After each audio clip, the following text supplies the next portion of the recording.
All right, good morning, everyone, and welcome to the second day of the 2022 Mariah Mitchell Women of Science Symposium. And now I would like to introduce this morning's speaker, Professor Malika Jeffries-L. After she speaks, we will have a Q&A session and you can submit your questions in the chat. Dr. Jeffries-L joined the Department of Chemistry and Division of Materials Science at Boston University in 2016. And since July 2020 has served as the Associate Dean of the Graduate School in Arts and Sciences. She has over 40 publications and has received numerous citations and awards for her advances in materials and chemistry, including the Percy Julian Award from the National Organization of Black Chemists and Chemical Engineers, the American Chemical Society Stanley C. Israel Regional Award for Advancing Diversity in the Chemical Sciences, the Iota Sigma Pi Agnes Faye Morgan Award, and the American Chemical Society Women Chemist Committee Rising Star Award, among many others. She is a staunch advocate for diversity and dedicated volunteer, serving her community through activities and community work, and through her work with Alpha Kappa Alpha sorority. Today, she will be presenting Building Resiliency and Buffering for Change, discussing strategies for successfully adapting to difficult or challenging life experiences in your career. I'm particularly looking forward to hearing your tips for how we can create a buffer or support system while progressing through our careers in predominantly male environments. Dr. Jeffries-L, welcome. Good morning, and thank you. Thank you so much, Gwyneth, for that introduction. And thank you. I cannot hear you. Ooh. Hello? I can hear. Can you hear me now? It appears we can all hear you, Malika. This is okay, great. Well, maybe her volume's down. Okay. There we go. Thank you, Gwyneth, for that invitation, that introduction, and thank you for the invitation to speak to this group today. It's always nice to gather with female scientists. And so I gave my talk today the title, Building Resiliency and Buffering for Change. And, I figured it'd be a good thing to talk about in the context of the theme for this morning's session, and also to share some strategies that I found useful as I've navigated this space as a woman of science. And so a little backstory on who I am beyond the biography. I am a chemist by training, and so I do research. I'm an organic chemist, and I do research in materials. I'm an educator, and so aside from chemistry teaching, I do organic chemistry. I teach material science, and I like to mentor and train students as well in terms of career development and progression, and something that I hold near and dear to my heart. Nowadays, I'm an academic administrator, and so a couple of years ago, I took a postdoc at the Graduate School in Arts and Sciences at Boston University, and there I have an opportunity to work with graduate students in all different disciplines and also the programs, and help steer a course, hopefully to make things better for our students as they make their way through their various degrees. I also get to put out all the fires and troubleshoot all the problems, which is kind of interesting. It's never a dull job for sure. I would like to say I fancy myself a bit of a science communicator these days. Aside from having the opportunities to go around and talk about my science in technical talks to various colleges, universities, conferences and colloquias, I've also had the opportunity to talk a lot to the public about science, doing outreach to younger kids and getting them excited and enthusiastic about science, and also doing outreach to teachers, and most recently even doing a little stint on the television show Nova. So I think I'm officially a science communicator. Leaning into the fact that I am becoming a diversity, equity, and inclusion advocate. And, as somebody who's trained as a chemist, as opposed to social justice or one of the other veins that people often get into that line of work, I realized that it kind of went in parallel to my own career trajectory, in that as I made my way through the academy and noticed just the lack of diversity, I couldn't help but to want to change things and to want to fix things. And so I've been doing a lot of work to increase diversity and inclusion at all levels, getting younger younger students interested in science, getting science students who made it to college through college and keeping their science majors, and now taking a look at the graduate school progression into the academy and into the professoriate and mentoring junior faculty. So it's a passion project. I laughingly will say I'm also a social media influencer. I am active on Twitter and Instagram, and that's a fun little space. It's a little sub world. I think it's funny some of the things that people will say and do on social media versus in person, but it's certainly never dull over there as well. And in my personal life, I'd say I'm a sister, auntie, daughter, cousin, and friend. So I've got a pretty big family, although I don't have any children of my own. I'm a pretty big family, and my nieces and nephews will say, quote, I am that aunt. I'm the cool auntie. So just briefly, I mentioned that I am a chemist. My field of research is organic electronic materials, and so these materials are small molecules or polymers, and what they are known for is combining the electronic properties of semiconductors and the processing properties of organic molecules. And so when we think about semiconductors, we usually think about silicon and silicon chips and a lot of the things that it's capable of being manufactured into to power our technologies. But we have a lot of other lesser known semiconductors that are derived from what we call rare earth metals. So they're not as abundant on the planet. And as we increase our usage of technologies, nowadays everyone has a cell phone, a laptop, a tablet, etc., we're becoming increasingly concerned about our reserves, our supplies of those materials. And so making carbon-based systems that can do this work is advantageous because carbon is the most abundant most abundant element on the planet.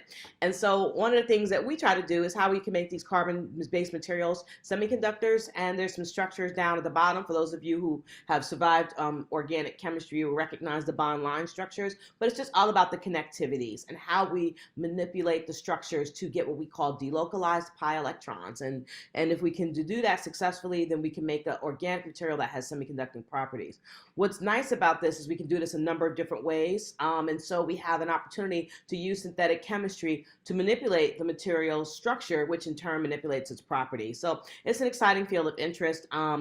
Those working in the area are looking at developing materials for organic light emitting diodes, field effect transistors, and solar cells. And so in my line of work, we work a lot with the solar cell development and the OLED development, looking at materials that can effectively harvest energy from the sun and convert it into electricity is a very important problem that we need to solve as we look at global energy usage and potential shortages. Similarly, people get excited about OLEDs as you think about some of your large and bright and flat displays that we now have.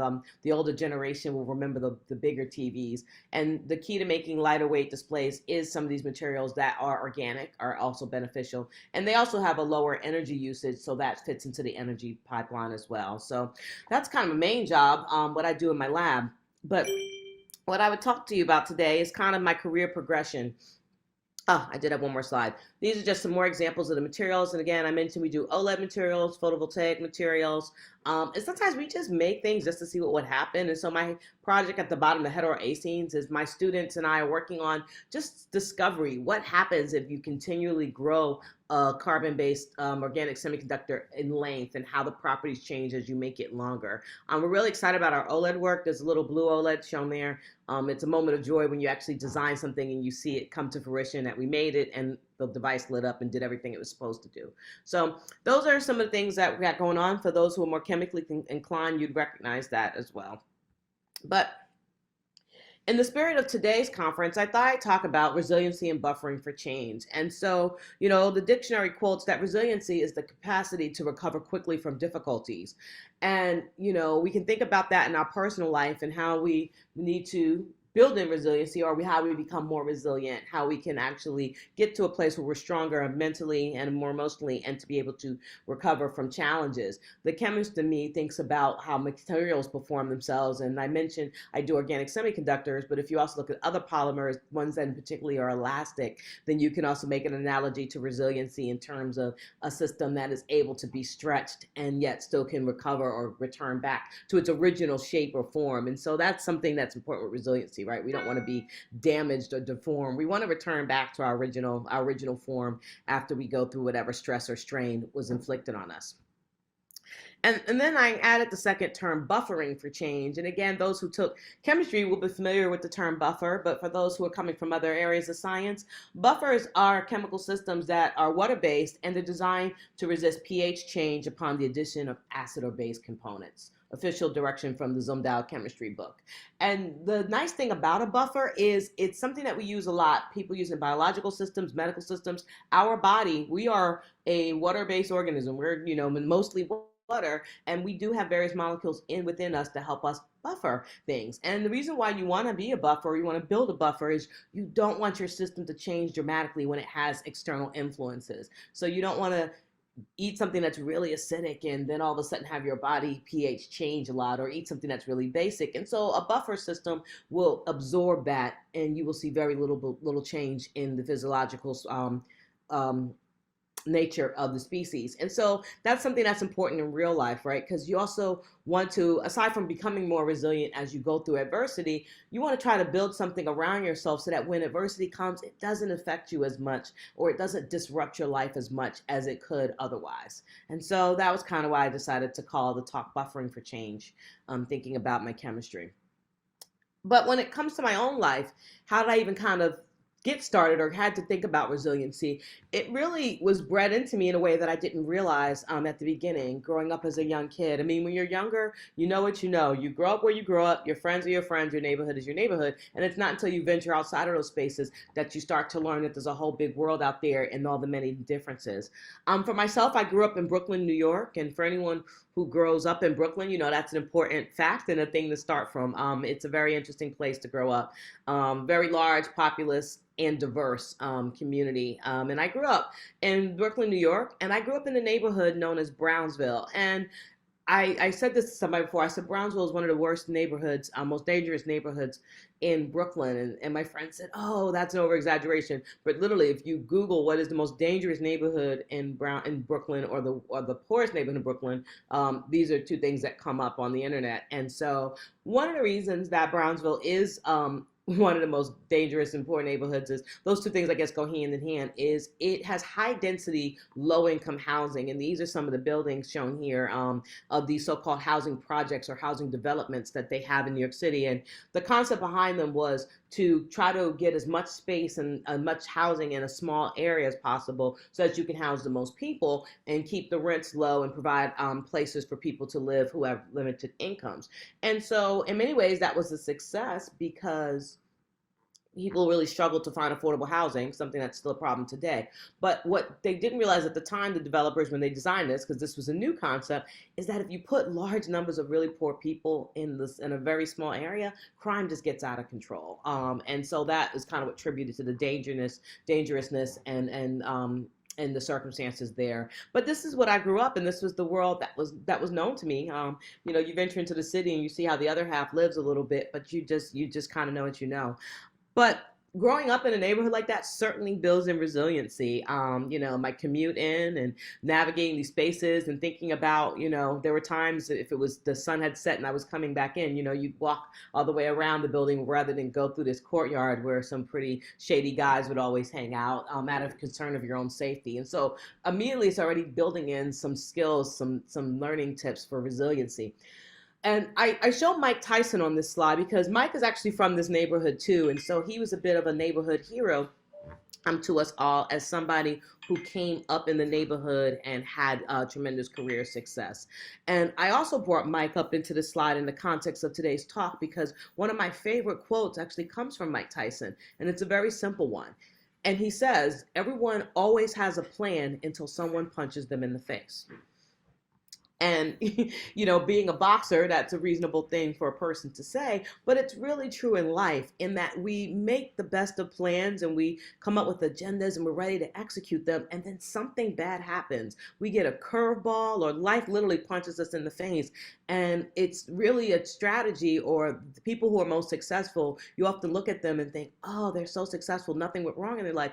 No, probably many things went horribly wrong in their lives. They just managed to pick themselves up and keep going. And so I always think about that from Mike, that life's going to punch you in the face sometimes, and how you recover and get on to the next thing is what's going to lead to your success. So what were my original plans? Growing up in that neighborhood, my original plan was to get out of that neighborhood. And, my parents really built into me the importance of education. My mother only had a high school education, and my dad just had an associate's degree. And so that was something they wanted for me. They said, our limited circumstances are a result of our limited education. And so you have to get a good education.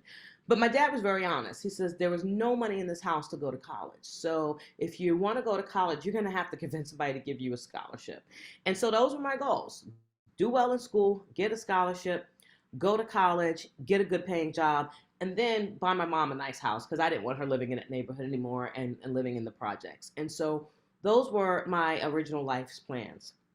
But what went on happened, the next step was actually, the first thing that happened is things were going according to plan. I did the work in high school. I was a very solid student. I went to even earlier than high school, I was a very solid student in junior high school and got into one of the top high schools in New York City, which is also has a competitive admission process. And going to a school like that set me on a course where I would be positioned to get a scholarship and go to college as I intended. So I was able to lay that foundation down and get that work done. And I was accepted at Wellesley College. And so I was able to do that very first step. And so I was super excited. And there's my little picture of my ID, and I have a grin on my face. I laugh and say, I look at every time I look at that picture, I think I have never smiled like that again, because that's this smile that you have when nothing really bad has happened to you in your life. And you smile again later in life, but you never quite smile the same. That green-eyed, everything's all good smile. And so that's where I was at the time, and I started school, and it was great. Wellesley is an amazing institution, and I really enjoyed myself there. And I survived my freshman year courses, and I got into my sophomore year, and things were going well. And then life literally hit me in the face. Unexpectedly and suddenly, my mother died. And it literally took the wind out of my sails. Um, for anyone, that is a very difficult situation to manage, losing a parent. And it's extremely difficult to manage when you're 19 years old. And so that was at the first instance where I realized I was going to have to create some supports myself. Because as much as we like to think we can do it all ourselves, we usually can't, and nor should we. And, and even at that young age, I didn't necessarily have the foresight to recognize that I needed to build some other things and supports into my life. But my faculty at the university recognized that, and people around me who were older recognized that, and they came around me and supported me and helped me get on to the next thing.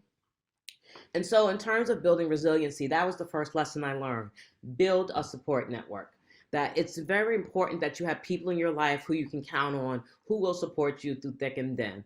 And you can get that in many different ways. Friends are an excellent source of support network. And there are two of my closest friends from college. That was at our reunion a couple of years ago. And, I met these women my very first day on campus, and we still are in touch and connect with each other weekly. And annually, we take a girls' trip where we spend time with each other. And we're all in different fields. Shelly over there is in finance. Katrina works for a nonprofit. My other friend Tanya, not shown, is an administrator for the public schools.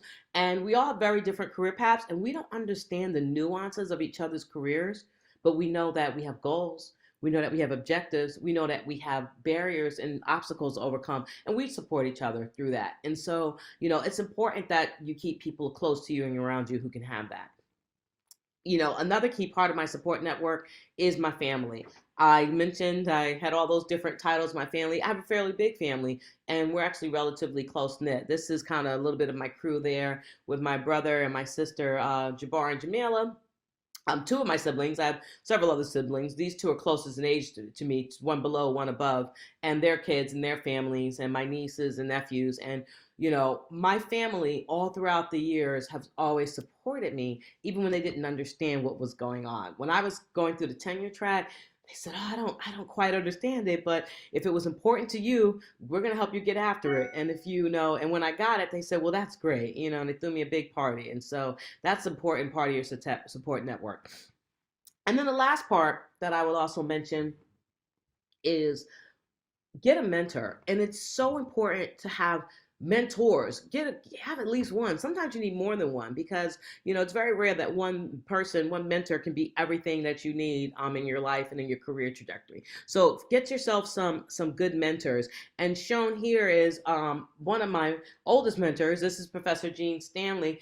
I met her when I was a student at Wellesley College, and she's been a lifelong mentor to me and friend. I kind of jokingly refer to her as my academic mommy, because she also recognized that I was a 19-year-old trying to make her way through college who lost her mom, and she was an incredible mentor and support to me through college. She's also an organic chemist and a Black woman, so how fortunate was I to have her, to have somebody who really just matched so well in three key things that I had going on in my life to help steer me and guide me through my career.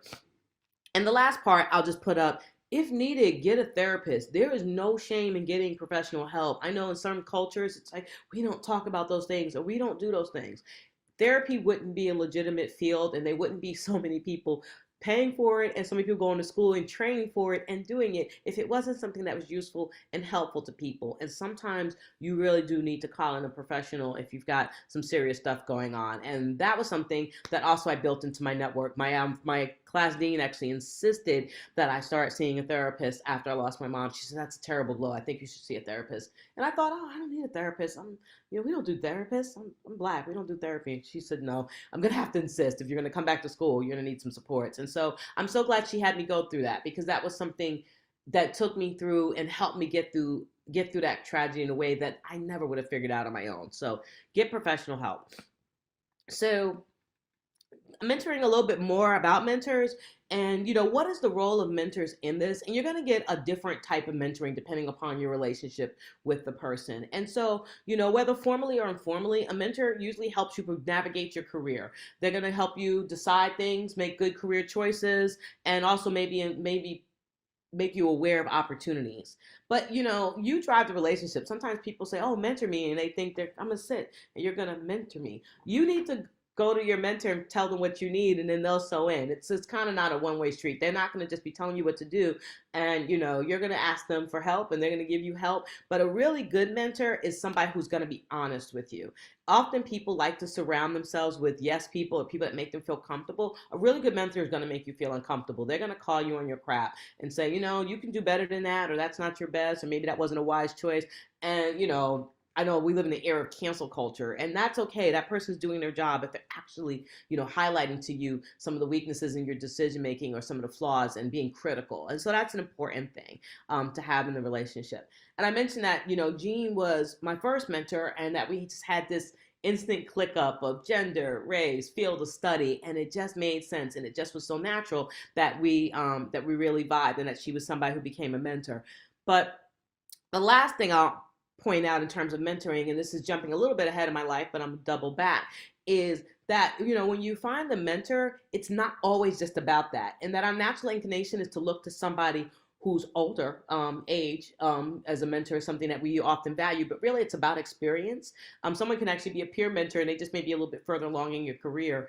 But also to look for someone that we see ourselves in is some of the natural progression of a mentor. And I highlight here, the gentleman shown here is Richard McCullough, and he's my other mentor. And, I would have never guessed as a Black woman from Brooklyn that it was a white man from Texas who would prove to be my next best mentor. And again, find those synergies. But we met when he gave a seminar visit to my school, and we just clicked, and we had just the most exciting conversation scientifically and about career progression. Just one meeting, and I said, "I got to follow up this guy. This guy's great." And we kept in touch. And when I finished graduate school, he ended up hiring me as his postdoc, and I worked for him for a couple of years. And actually, later this afternoon, I'll be on a call. We're co-editing a paper together. So still, I don't work for him anymore, and we still work together, because that's just how good the relationship is. And so, it's reasonable to expect to step outside your comfort zone and seek mentoring. Because if you are a woman, and particularly a woman of color, you're actually really going to struggle to find other people in your field who are in a position to mentor you. Our fields are dominated by men, mostly white men. And so, it's really important if you can find a good ally and a mentor in a different shape or form that can sew into your career. And so, students often ask me, where do you find a mentor? Networking opportunities are the best way to meet people and to see people who could be potential mentors. Referrals are often good. If you have somebody in your life, you may have a faculty member who say, oh, a good person I should connect you with is this person. They're really in your field, or you remind me of this person. What rarely works is, and my heart goes out when you get these inquiries, is when someone just blindly emails you, hi, can you be my mentor? And it's like, I don't know if I can be your mentor. We've actually never met and had a conversation. And so, I think it's important that you have that first line of contact and assess what the dynamic is like before figuring out if somebody would be a suitable mentor to you. Some things happen organically. The faculty you work for, and if you do research in school, or people you've taken classes with, you get to know them. Even if you're a graduate student, you may meet postdocs that are a little bit more senior than you, or an undergrad, other graduate students that maybe more advanced to you, and professional contacts. So there's all different ways you can cross paths with people, that you may work with people, colleagues at a job or an internship. But the bottom line I will tell people is expect help in unexpected places. I wouldn't have expected to meet Rick the way I met him. And so, expect help in unexpected places. And there's somebody who's also a active part of my buffering team. And I met this woman at the baggage claim at the airport. So you just never know when you might meet good people. So the second lesson I will say is surround yourself with people who make you better. And again, I mentioned in buffering, it's, a buffer is a complex solution. It's water, but it has a bunch of different molecules in it. And those molecules are what does the work that stops the system from being destabilized. And so surround yourself with really good people who make you better. And, I just popped this little photo up to say, after all of my crises and tragedies, I did manage to get my bachelor's degree, and I did accomplish that goal. And so with my network, some help, and a little personal resiliency, I made my way through. And after finishing my bachelor's degree, I was encouraged to continue on and get my PhD. And I dubbed this slide The Road Less Traveled, because what I did not know at that time was that I was embarking down a path that had not been traveled very frequently as a Black woman. I always loved chemistry. So when my advisor suggested that I go to graduate school and get my PhD in chemistry, I said, yeah, makes sense. I love chemistry. Let's do that. I bounced around a little bit trying to figure out what I wanted to do. And I first started off doing forensic chemistry. And early in, I knew the vibe was wrong in that program. First semester, just things were all the way wrong. Even when you're starting to talk to people about finding groups, just the way some of the professors spoke with me and some of them talked to me, I know they let you in the program. I'm sure they had their reasons, but I don't know if you're cut out to do the research in my lab. Those coded languages and conversations that say, I don't know that you quite belong in this program. And so I switched out of that subset, which was the forensic program, and just went into the major chemistry program. And I did eventually finish my PhD in chemistry. And I will say a couple of things is that, at the time I was not aware how undiverse the field was. I knew my program wasn't very diverse, but I just thought I went to the wrong program. I thought clearly there was some other schools where, many more Black students had gone. I just went to the wrong school. I mean, you hear about the historically Black colleges, and I thought I just went to the wrong school. That's why I'm by myself. But I later learned that no, I didn't go to the wrong school. They really just weren't very many of us nationwide. And so the isolation that I felt in that program was very real. And I will also say, aside from just some of the isolation you will feel when you have, quote, solo status and you're the only one of your kind in the program, I faced tremendous levels of bullying, harassment, and discrimination while I was a doctoral student, in ways that, now that I'm beyond that process and also working as an academic administrator in a graduate school, are completely unacceptable, inappropriate, and probably illegal. But when you're in the middle of it as a student and going through it, and you don't have the agency to make change or know how to advocate for yourself, it was something very, very challenging and difficult to deal with at the time. But one of the things that really helped me survive that was building a very good support network outside of my department and outside of my campus. And I still had my existing network. My friends were still there in my background. My mentors were still there. Well, I had my one mentor. I hadn't gotten my second one yet. My family was always there, never present. And then I learned about professional organizations. And if you are not involved in your professional organization, I suggest that you figure out who services your field and get involved. They are there for a reason, not just to collect dues and send you a newsletter every couple of weeks, but to provide support. And I got active in both the American Chemical Society and the National Organization of Black Chemists and Chemical Engineers. And I will tell you that I didn't have the foresight to think, oh, I need a professional organization when I was going through what I was going through. I actually had the foresight to think what I need is an external graduate fellowship, and these organizations offered some. And so I went into the organizations mostly applying for fellowship as a graduate student. And then you're on the webpage and you start to knock around and you learn about opportunities. And then I said, whoa, they have a lot more going on. Tremendous professional development and great networking opportunities, and now even more so virtual, as well as going in person. And so I went to my first technical conference. There's me kicking it old school with those old printed out PowerPoint style posters, for those who remember that. And I mentioned I went into the website looking for fellowships. I did get the fellowship, and I got my first graduate fellowship from the National Organization of Black Chemists and Chemical Engineers. And there I was receiving the award. And all of these things were so great because I met so many great people at these conferences, people who did so many just easy things. A suggestion: have you tried this? Look into that. Just really just casual and passive advice. In some cases, you're having conversation. In other cases, just really nice, affirmative conversations. Oh yeah, graduate school can be hard. Oh, they treat, that's not acceptable. They shouldn't treat you that way. And just getting your feelings validated and sharing stories with other women to say, yeah, these are the challenges that we face, and this isn't right, or here's how you get around it. And so having an external group of people who barely knew me, who immediately believed in me and saw the potential in me and supported me, helped me go back and push on through my graduate degree despite the various challenges. And I mentioned that you network and you meet a lot of people, and this is kind of when I met a group of people I would say is the second tier of my support system. And these are people I would describe as coaches. And a lot of times, when you talk to younger people, they say, "Oh, okay, I need a mentor." And I mentioned that before. A mentor is important, but in addition to a mentor, sometimes what you also need in your life is a coach. And, as the name would suggest, or if you're familiar with sports, coaches, they're very mission oriented. We want to win this game. I'm going to do everything I can to tool you up, to get you to a place where you can win this game. And in your professional life, a coach is going to function much the same way. They may not be in it with you for the long haul per se, like your mentor, and they may not get into the nuances of your life, your career trajectory. They may not be in it that deep, but they're going to step in and come alongside you to get you to one particular objective.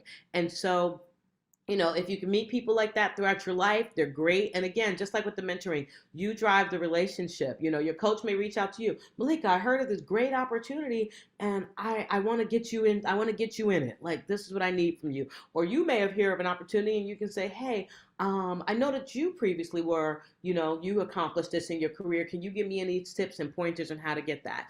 And, the subtle difference between coaches and mentors is coaches often are some people, they're also super busy and maybe they're not ready to commit or take on a big, long mentoring relationship, but a short-term assignment, they're there for you. And this woman shown here is Janet Bryant, and she's one of my people I would say who's a coach. She was somebody who came into my life and saw where I was in my career. And she said, I'm going to help you get through this, and I'm going to help you get to the next level. Just like that. Janet's like a freight train. And she came in and she said, we met, we engaged, we had some conversations, and she could just see how downtrodden I was by my current situation. And she said, I'm going to help you get through this. And what's interesting about Janet is she's not an academician. She worked in government, but, she worked in a government lab and she was a scientist, and she knew what it was like to be the only woman in her unit. And she knew what it was like to be second guessed and challenged and not taken seriously. And she gave me some really good tips and strategies and helped me get over that hump and helped me get to the next stage. And I circled back to her later in life when I had to get over another hump. And she's always lurking in the wings, ready to pounce in and help coach and advise me as I make my way through. So with the help of my new team, I managed to make it through my PhD, and then I moved to Iowa State University. That's where I started my first faculty job. Now, I will mention that it was actually between graduate school and going to Iowa that I did do my detour at Carnegie Mellon, where I met Rick, my second mentor. And actually, for the first time in my career, had a really good time. And doing research and science at Carnegie Mellon was amazing. Having a supportive mentor and advisor was amazing. And he set me up and pushed me to go become a professor. And I took my job, and I mentioned in the beginning, I'm from Brooklyn, New York, and I took my first academic job, and it was at Iowa State University. And as the little map shows, which is located in the state of Iowa, in the city of Ames, which is in the middle of the state of Iowa. So I jokingly told my friends, back and family back in New York that I had moved to the middle of nowhere. And that is where I was. If you haven't been to Iowa or to the Iowa State Fair, do put it on your bucket list. It is in the book, 500 Things to Do Before You Die. And if you don't go, you'll never see this, which is the butter cow. Every year they do a sculpture entirely from butter. This is one from a couple of years ago. And so you won't get to see the butter sculptures if you don't come otherwise. So I started off my career there. It was a great move professionally. People there were incredibly supportive, and so it was a good career choice. Now, at this point, I'm feeling like, I was doing okay in terms of what I wanted to do for my career, but I'll just highlight that the path didn't exactly go as how I thought it would. I knew in the beginning, get to high school, get that scholarship, get to college. Go to college, get through graduate school, try to get there in under 5 years. So those 2 steps went fine. Now, what I thought would follow next would be a short postdoc and then an assistant professorship. But I did a little bit of a detour. I did do a stint at Smith College as a visiting professor, and that's because I wasn't exactly sure what I wanted to do. If I wanted to go to a research school after my disastrous PhD, I wasn't sure if I wanted to work at an institution like that. I loved Wellesley, so I thought maybe a small teaching college may be a better fit to me. I did the visiting position at Smith and realized, no, I really like the research. So I did the postdoc with Rick. And I thought I would do a short postdoc, but it ended up being a longer postdoc, but it was a good postdoc. And so that was a little bit late for the detour. And then I got the tenure track job at Iowa State, and that was a good start. But tenure usually takes 6 years, and I will say I took 7 years. And, when people do things like that, take extra time, it's often something people try to bury in their resume as a point of shame, but I will mention it to just say it's okay if you need to take extra time, because at the end of the day, it just matters that you get to your final goal and your final destination, which was tenure. And that was my objective. I got tenure. Now, I do mention that I took an extra year to get to tenure on my tenure clock. And if you're paying attention in the beginning, I mentioned I do not have any children, so it wasn't a maternity leave, but it's when I learned during my time at Iowa State, I learned lesson 3. And it was my grandma Jean, who actually I think it should pop up, my grandma Jean, who reminded me of this when I was going through this situation. I had to take some time off for medical leave. And all through my time at tenure, you're under tremendous pressure to produce, to succeed, to get things done, to hit all the benchmarks and metrics that are required to get tenure, write papers, raise research grants, mentor students, have excellent teaching. And it's very easy to get caught in the fray of your job. I don't have time to do anything else. I have to do these work things. I don't have time to do anything else. And we're all guilty of that. Sitting, work late nights, sleep deprivation, eating meals at our desk, skipping doctor's appointments, even though something feels a little bit off because I don't have the time. It's so easy to fall into that paradox. Many of us do it. But what I learned the hard way, and with my grandma Jean, she said, oh, baby, if you do not make time for your wellness, you will take time for your illness.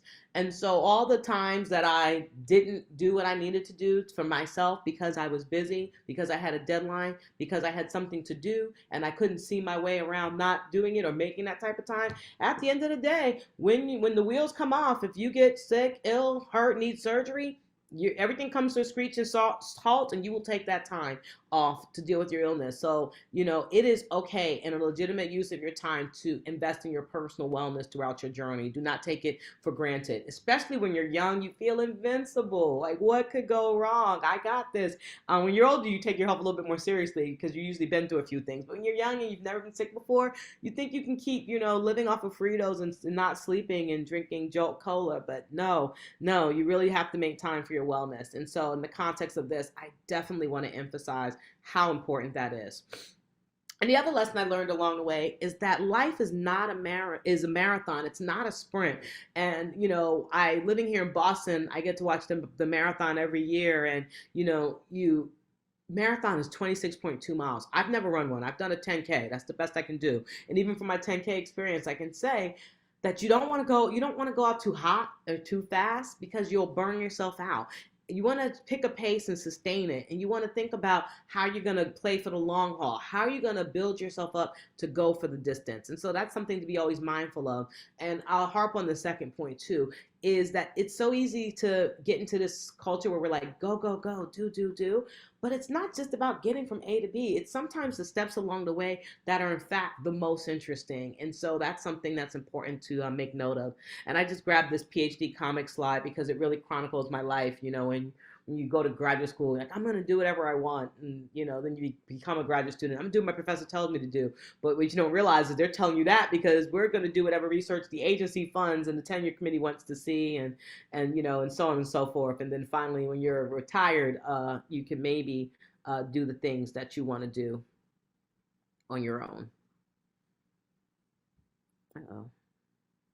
What just happened? There. Okay. Sorry.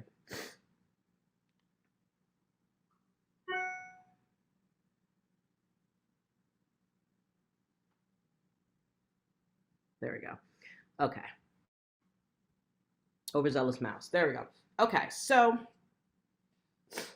also at the time I was at Iowa State, that's when I got another component into my buffering system. And, I had progressed into my career to the point that I was now a professor, and I was trying to make those moves. And even when I was pre-tenure and trying to line everything up to hit the metrics, that's when I learned about another key aspect of the mentoring triad, and that is a sponsor. And I mentioned that a coach is somebody who comes in and usually helps you get over a hump or get through a particular passage or time in your life. And a sponsor's engagement with you is even more high level or even less involved than a mentor. But these people are so important. And a sponsor is somebody who is influencing things to help you. They're people who are working on your behalf for jobs, promotions, awards, recognitions. And you may not even know that somebody's sponsoring for you or advocating for you until something happens really interesting. You might say, oh, somebody may call you an opportunity, and you say, oh, well, this is an excellent opportunity. Thank you for thinking of me. And they'll say, oh, so-and-so said you were a great person to use. And I'm like, wow, well, that was nice. And these are people you may cross paths with in your professional societies, people from your university, people you'll meet up with if you go to other conferences. But something in you, somebody saw something in you, and your name is in their mind. And when an opportunity presents itself, they're in a position of influence. They're going to drop your name and open that door for you and create that opportunity. And so, if you realize that if you connect with people and you got people in your life who are making moves like that for you, keep those relationships going. It doesn't need the high maintenance of a mentor. Like I said, often sponsors are really high level people, so they're super busy. And so, they don't have time for phone calls and emails and everything every day. But, a simple, email, hey, I got this award. Thank you for nominating me. We'll do the trick. But, having influential people in your world is super critical. And I just picked two people. I have so many more people I can point to who have been these people for me and in my career.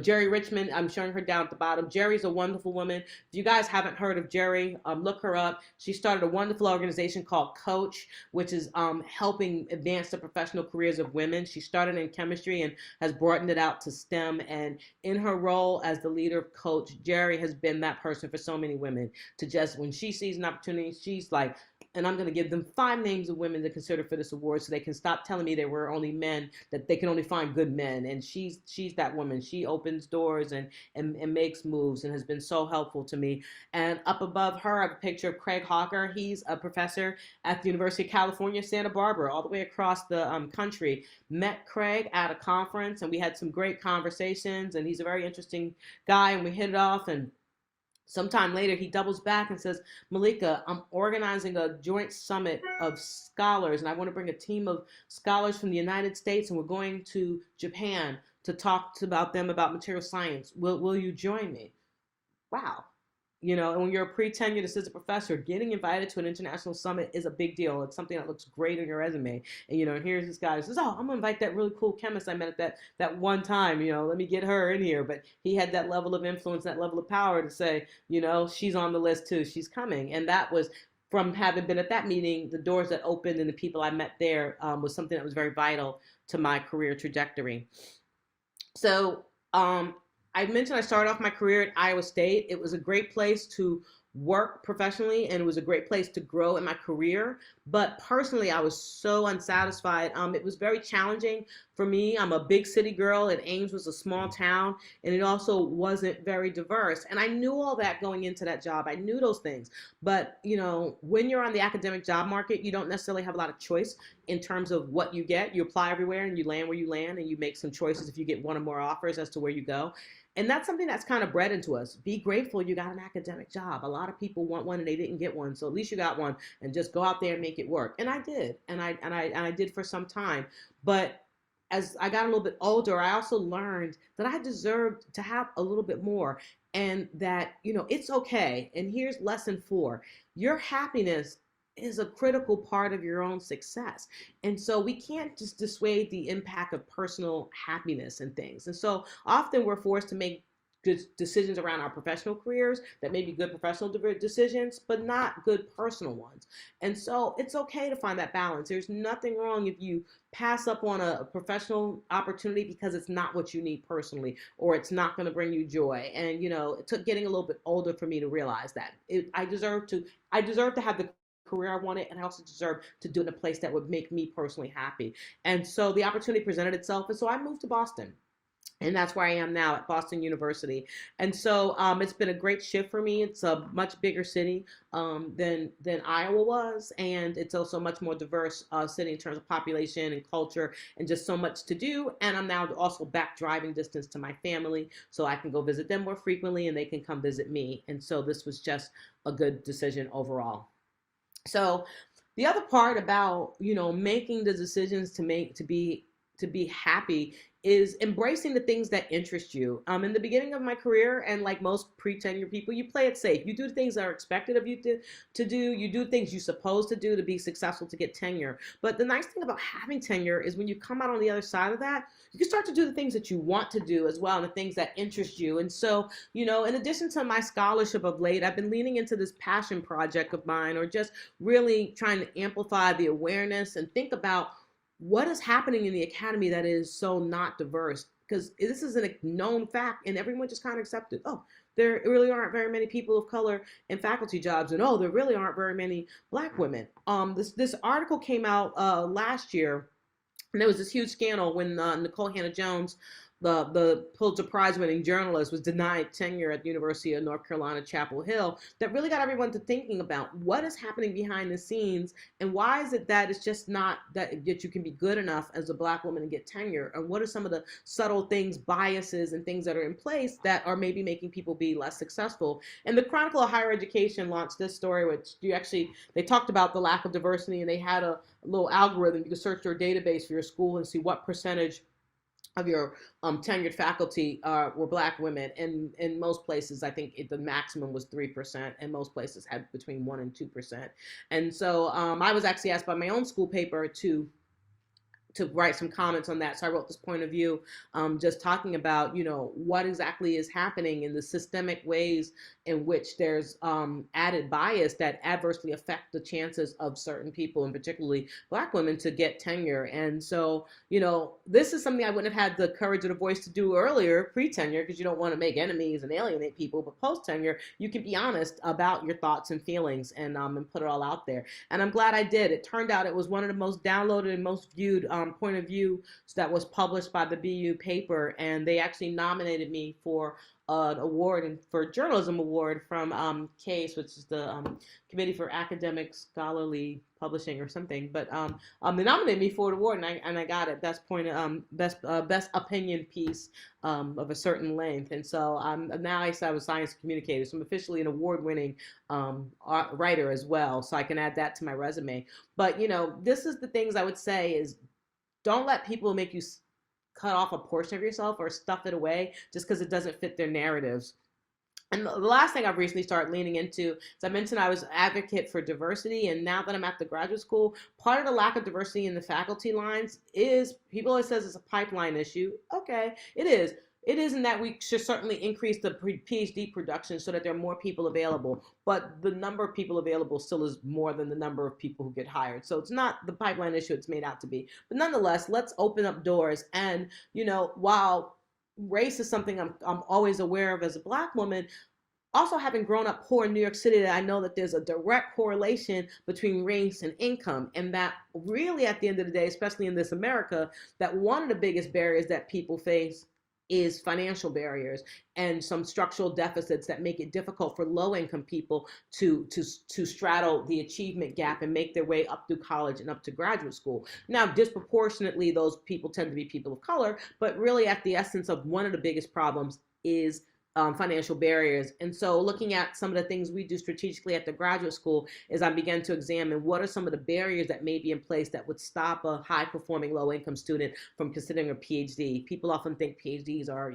something for elitist or, people of means, but really anyone who has the intellectual ability should be able to do it. And so eliminating things like application fees, providing relocation assistance, and just making sure people have the funding they need through the duration of their degree are some of the things that I'm tackling now in my current position. So the last lesson I'll leave you with is, enjoy every step of the journey. And I gave you 4 of the lessons along the way. And the last one I just want to highlight is often we are guilty of setting goals. Nothing wrong with setting goals. Set goals and work to achieve them. But I see so many people, especially women, who don't celebrate the little steps along the way. And, I had a dear friend, and, she was successful in business. And she worked for one of those hedge management funds. She did really well for herself in New York City and bought herself a lovely condo in New York. New York real estate is not a small feat to master. And some of our friends, we came by to visit her, and the place, it was just barren. It wasn't decorated. She had even barely unpacked. And we thought you moved like 2 years ago. And she said, oh, I did. We know we're all busy at work. And she said, I'm busy at work. And, I don't know. We said, well, you gotta, this is a lovely place. You gotta fix it up. And she said, yeah, well, when I finally get married, we can build this together and get a home. Please don't put important things in your life on hold until some nebulous, unclear when it will be realized date and goal. Celebrate every step of the way. I know people who hit really good milestones along the way and while they're trying to get tenure, and then it's like, but I don't have tenure yet. It's a big deal if you got this grant. It's a big deal if you got this fellowship. You can take that moment and celebrate that. That's not you saying, oh, but I'm not going to still chase tenure. You're still chasing tenure, and that's okay. But don't delay your gratification. So many people say, oh, I'll celebrate when X. And if anything we learned from this pandemic is tomorrow is promised to no one. And I know some very good people who died fairly young, and I can think about all the things they put on hold waiting for this other domino to fall before they gave themselves full credit or before they allowed themselves to fully relax, celebrate, and embrace what they had accomplished. And so, embrace things along the way. I believe in micro treats. When I'm chasing down a big goal, I will give myself micro treats along the way. Maybe that should be my buffering solution as well, including, I also have a tough writing project. I'll literally put a bag of Skittles on my desk, and it's every sentence I complete, I get a Skittle. Do whatever makes you happy, but treat yourself to some rewards along the way. You deserve it, and you do not have to defer your gratification till you hit the big goal. Celebrate the little blips along the way. And so I hope that I at least convince you all of some really good strategies to think about and how you can put people around you, build a good network, and create a situation for yourself where you are buffered so that you've got some way to absorb the change and adversity that's going to come your way as you move through these spaces as a woman in science. And so with that, I will wrap up. And I think we have a panel, and I may have a minute or two for a question or a comment. Yeah, we're gonna do about 5, maybe 10 minutes of questions here, and then we'll have a short break before the panel, which you will be on. So there are more opportunities. Thank you so much for this. This was amazing. And I love this idea of celebrating every step. The design of this symposium is to celebrate women in STEM and women helping other women in STEM. And so I hope that you will all take an opportunity later in the salons to celebrate your last step in your journey and share with us in the salons. We have a question. This is great and very useful. As a high school teacher, what would be the best advice I can give my students of color and females planning to go into science about finding mentors even in undergrad. And I would expand that because you mentioned not just mentors, but is there a way to identify a sponsor and look for coaches? Absolutely, that's a great question. And I think at the youngest age, one of the things that's important to encourage younger people is that it is so early, so very early still. I encounter young women and, they say, I'm just not any good at science.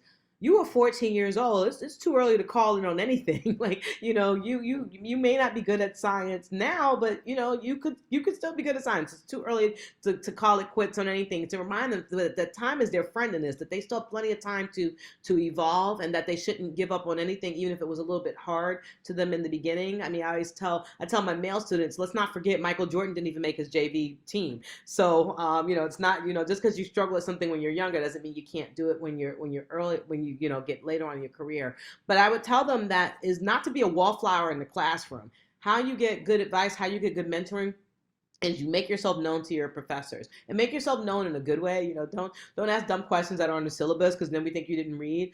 Listen to your professors, and every professor is not the same, but listen to some of the things they say and that they do, and and align yourself with that. I tell my students at the beginning of my classes that I'm a first generation college student. And if you're a first generation student and you are just not sure about the unwritten curriculum and how to navigate through this space, if you're curious about how to get an internship and you haven't figured out how to do it, my office is like, come to my office hours. And I have a group of students who they would come and ask for general help, and we would just sit and talk about career trajectory, and they are all on great career trajectories because they said, well, I was thinking about this. Do you know anything about that? Sure do, which is to your second question. How do you find a sponsor? Well, one of my students wanted to do something that it wasn't necessarily in my wheelhouse, and I thought, well, who's in my Rolodex who can help this kid out?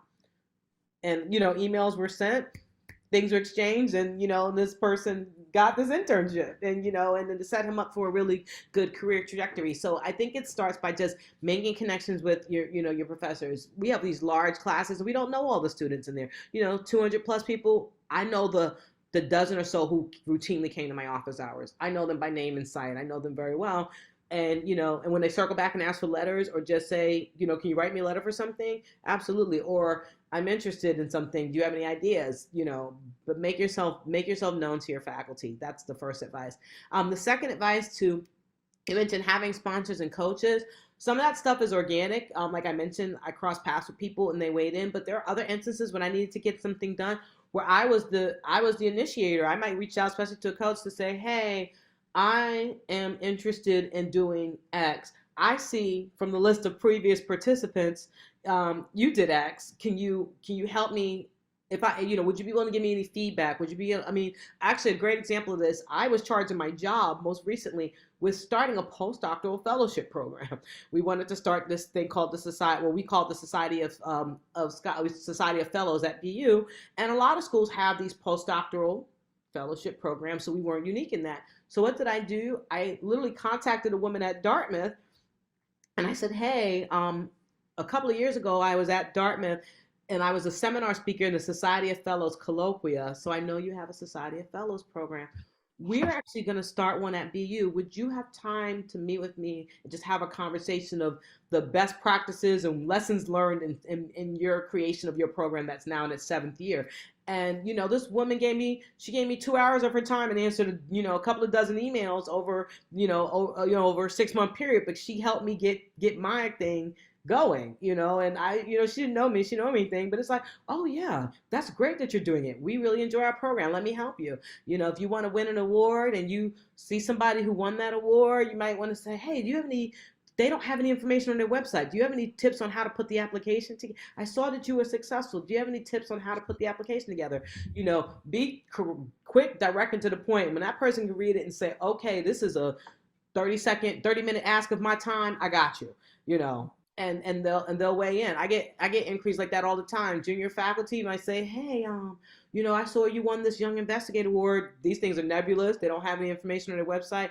would you mind sharing would you give me any pointers or, any information you could share? And at this point, I'm that far removed. I will send you, I already got the money, did the project. I'll send you my whole packet. Good. You could go look at it and dissect it and take from it whatever you need. That's an easy ask. And so, those are the things to reach out to as well. And, same thing with sponsorship. If you are trying to go after something and you're like, oh, I really need like a high level thing, you might have to even go through your mentor to say, okay, who actually would be a good person to nominate me for this might be your advisor. Like, can you ask him to do this for me? Or, I see he's in the National Academy, or I need this level person. Can you ask? So you might have to do kind of a two-step process. If you don't have a direct pathway to that person, think about who who can say, hey, are you really good with this person? Or, can you ask them to help me out?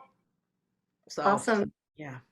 Yeah, I love how you're talking specifically about encouraging people to go to office hours. I read another thing recently where the woman said that people, the more historically marginalized folks in her class were the people who didn't come to office hours. And so she ended up putting in a policy that everyone had to come to office hours like once at the beginning of the semester to try to normalize it and make the invitation. And then she got a lot more engagement. And, I think you mentioned we can't do it ourselves, but over and over again, society makes us internalize this message that you're supposed to, and that if you can't do it yourself, that you're an oddity or somehow deficient. But it's fundamental. We all need this support, and so helping any way that we can help normalize for the next generation that it's something the system isn't affording us, but that we should all have, and that we all need, and that's not wrong or different to need the support, I think can be beneficial. Do you have any thoughts on that before we wrap up? No, absolutely. I think that, it's the two things, and I think that we should first of all, we should normalize talking about failure, because I think one of the biggest things that hurts our younger people is they think the people who are older than them, who are successful, have never failed. And they think, oh, I took this one misstep in my life, it's over, I'm ruined, I can't recover. And it's like, you can. Like, if you knew all the little nuances and the hurdles I went through and, to get where I am. And again, it's like, people always think winners never fail. Winners, they fail all the time. They just pick themselves up and keep going and keep trying again. So I think we need to normalize talking about failure. It's important for people who are higher up and accomplish to normalize talking about their trials, tribulations, and that everything wasn't peachy and perfect, and yet it still ended up working out okay. Because students need to know that when they're in the trenches and in the throes of it, that's going to be okay. And we also need to stop normalize that people very rarely accomplish anything. Some of the best accomplishments are team efforts, right? And so let's stop. Oh, I was that person. I did it all myself. It's like, even the guy who was the first man on the moon, he didn't do that by himself. It was like thousands of scientists and engineers it was a team effort. And some of the best accomplishments ever were done by solid works of teams. There's no shame in being a team or being a member of a group or, or a unit. And let's stop people thinking that everybody did it by themselves. Most people have had some type of help. And even some of the people who won't admit they had help, they had help. They're like, oh no, I did it all myself. Yes, okay, you did it all yourself after, your parents gave you a fully funded college education that afforded you a lot of free time. Honestly, it's funny. A person I could think of who fits that category, I think of an Elon Musk, right? Mm-hmm. So it's like, oh yeah, you started this successful company after you're all by yourself. Okay, that's true. He was smart enough to do the tech, but you did it all by yourself because you have the fundraise because you were intrinsically wealthy. So you could just start a company from whole cloth because you didn't have to bother to raise capital because you were already rich. And so, it's very few of us who are in those positions where we don't have to get a little bit of help somewhere along the line. Well, thank you so much. I do want to give everybody a chance for a break. We are going to reconvene at 10:15 for the next panel. Thank you so much for this. It was incredible. There'd be a big round of applause if we were in person, I know. So we'll put on the other screen. Everyone take, sorry, just under 10, and we'll see you back here at 10:15.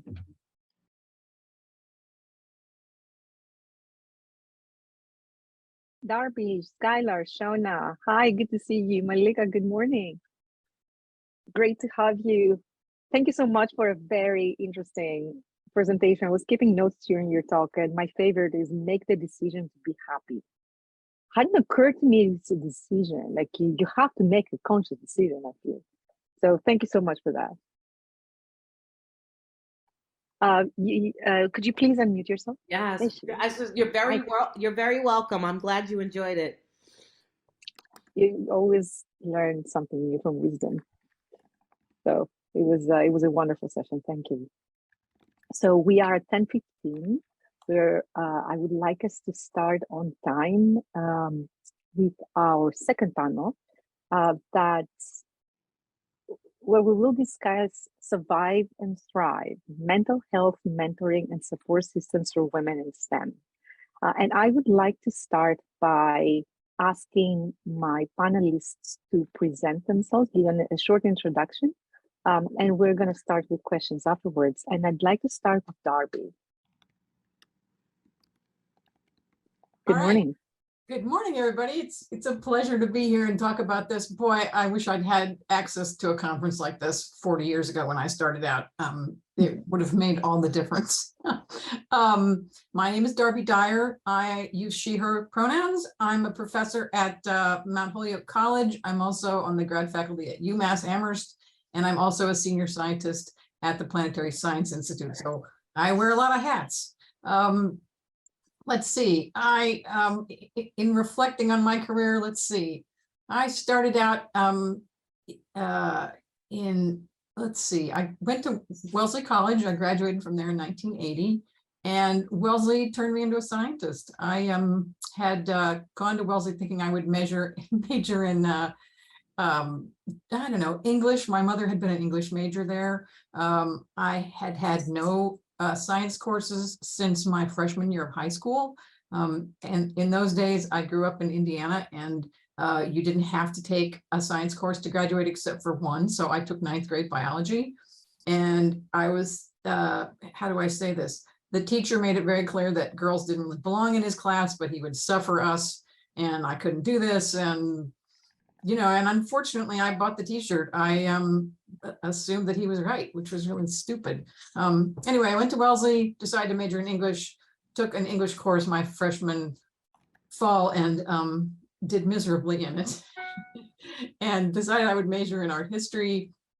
Happily went along with that, and then I had to take a science course to graduate, which, as you can imagine, was very difficult for me. So I asked around and took the simplest science course, which was Rocks for Jocks, and it was taught by an amazing woman professor. And it's hard to put this in perspective given this gathering, but I had never seen a woman scientist. So for me, having a woman professor was just mind-blowing.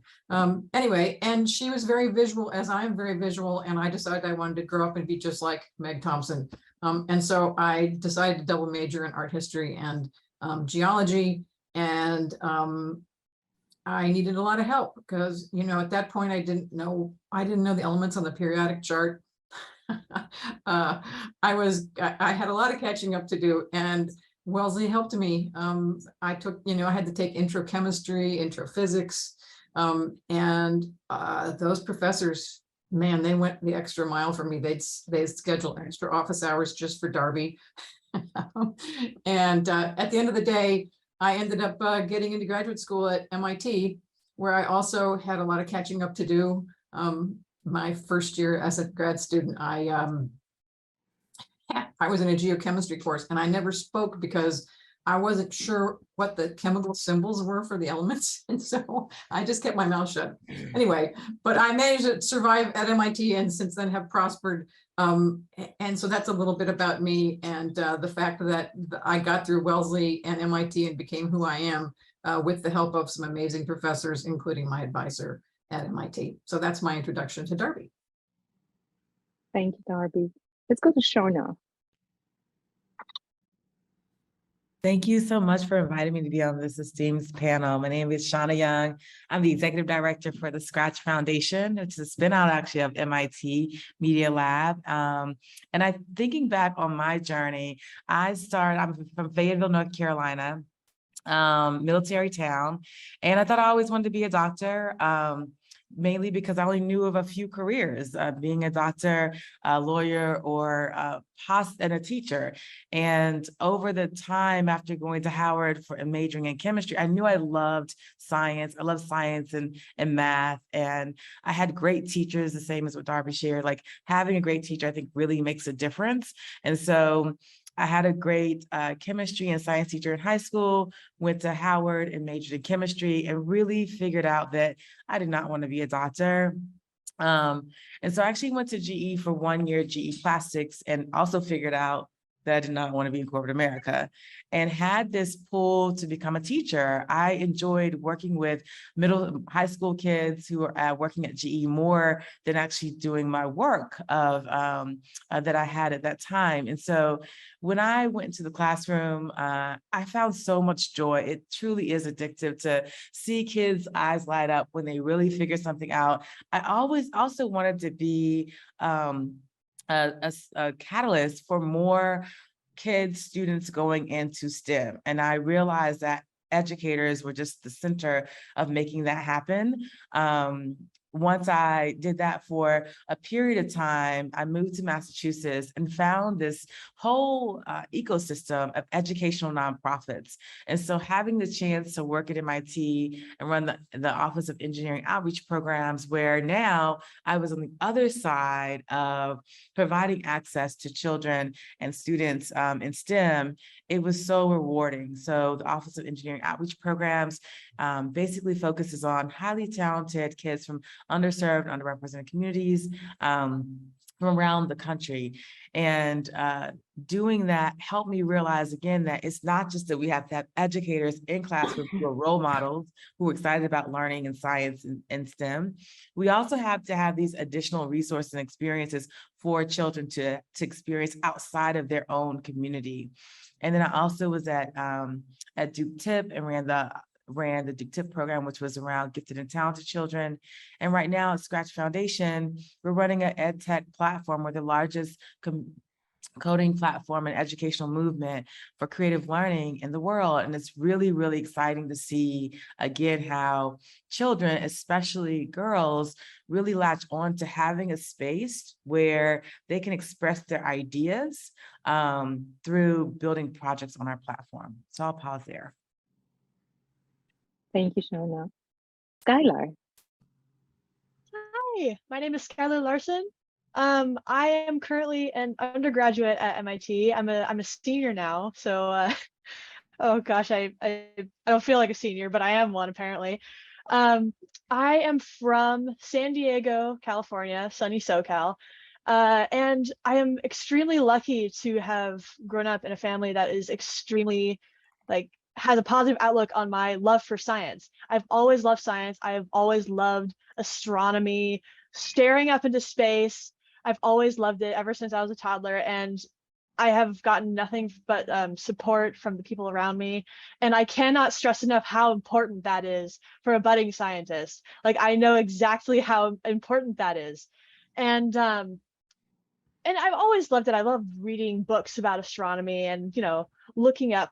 But my first real exposure to research, like real hands-on, published paper data research in astronomy, was when a program called Boyce Astro came to my high school and taught a seminar about astronomy research, not just, astronomy topics, but hands-on research. They would have high school kids take data from remote telescopes, and they would teach us how to analyze it, write about it in a paper, and we got like a paper published in the Journal of Double Star Observations. It was the trial project was we would all observe double stars and their coordinates in respect to one another, and it was super cool. Absolutely adored it, and I got a paper published out of it in high school, which was like an incredible opportunity. And I eventually went on to go to the summer science program in Boulder, Colorado. You know, got more data, worked with more data, worked in an observatory on site for the first time. All of this is in high school, and I eventually found myself at MIT. Now I major in all of the MIT majors are numbered. So like instead of physics, you would say course 8, but I am a course 12, which means Earth, Atmospheric, and Planetary Science.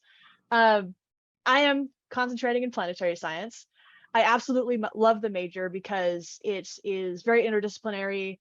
I get to study things like astrobiology. I love that that exists, first of all. I really want to go into exoplanets, and I have been in classes taught by some incredible women in the field of planetary science. One of my favorite classes so far was an exoplanets class taught by Dr. Sarah Seeger. Anyway, loved it. And I adore being a scientist. My story is kind of still being written. I am a senior, meaning I'm currently in grad appel right now. Ask me in a few months where I'm going to be for the next few years. But I really, part of my career going forward, I hope, is to encourage young ladies like I once was to go into science, to really be be what I needed when I was 3, basically. To give that support to kids who were in my position when I was young. So yeah, thank you. Thank you, Skylar. Malika? I'm sorry, repeat that. Short opening remarks. Oh, as if you guys haven't heard enough from me and about me already. I guess what I will back up to say is, how did I even end up doing STEM to begin with? I just was always that naturally curious kid. I was that person who always was like, wear my mother out. What would happen if? What would happen if? And bless her heart, she would just send me to the library. That was, actually, you think as a kid I would learn my lesson. I keep asking so many questions. My mother said, you know what? I don't know, but I bet there's a book on that. And she would literally walk me into a library and like, all right, we're going to find, books on X. Like, you sit here and read it. And I love to read, and I would read it. Or we'd go to the encyclopedia and read a paragraph, whenever I had questions. So I was just always naturally inquisitive. Fortunately, I didn't burn the house down because I was always curious and trying things and, doing my experiments around the house. And luckily nothing bad happened. There were a couple of incidences with the stove, and so luckily nothing bad happened. But I was just always naturally inquisitive, and so it was just more a matter of throughout my life progressing, figuring out the best way to harness that interest and that curiosity in science and figuring out a good venue to do it. And so, of course, college was the next logical progression. And I briefly considered going into industry because, they do hire industrial chemists, and I considered that not so much at the undergraduate stage. I was fine with going straight into graduate school, but in the graduate school stage, when I was going through the throes of it, I thought maybe I should just exit and do an industry job. But it was I had a couple of interviews and talked to some industry scientists, and I realized that I just wasn't cut for that.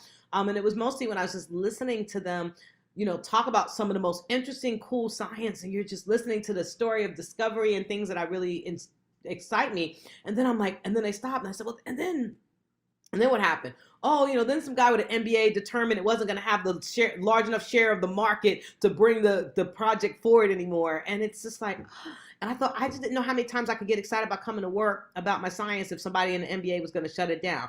Now, that was naive because I also, like, oh, if I'm a professor, I can do whatever I want, if I can get the funding to do it. But, I didn't know that part then. So I said, well, I don't want some MBA telling me what I can do scientifically. So I'll just go be an academic. And so that's kind of was what shifted me into the academy. Thank you, Malika. And I'm omitted to introduce myself. I am Stella Kafka. I'm the Executive Director of the American Meteorological Society, Weather, Water, Climate Enterprise. And I will be your moderator today. This panel is not for me. This panel is for all of you who are attending this meeting. So please ask questions on the chat until we, and I would like to give you a couple of minutes to type your questions. Until then, I have some questions of my own to get us warmed up. So the first thing that I would like to tackle, the elephant in the room. Yesterday, we were talking a lot about women in STEM. How do we attract them? How do we promote them? How do we retain them? And one of the things that was brought up was mental health. Mental health issues. And as we all know, these have been enlarged and enhanced and accentuated during the last 3 years. Show me a person who haven't had mental health issues during the COVID era. My solution was to get a puppy, by the way, and I highly recommend it. Puppies are amazing, but it doesn't, because I could afford the time to spend with it. So let's discuss issues related to mental health today. How can they be addressed? How are they not be addressed?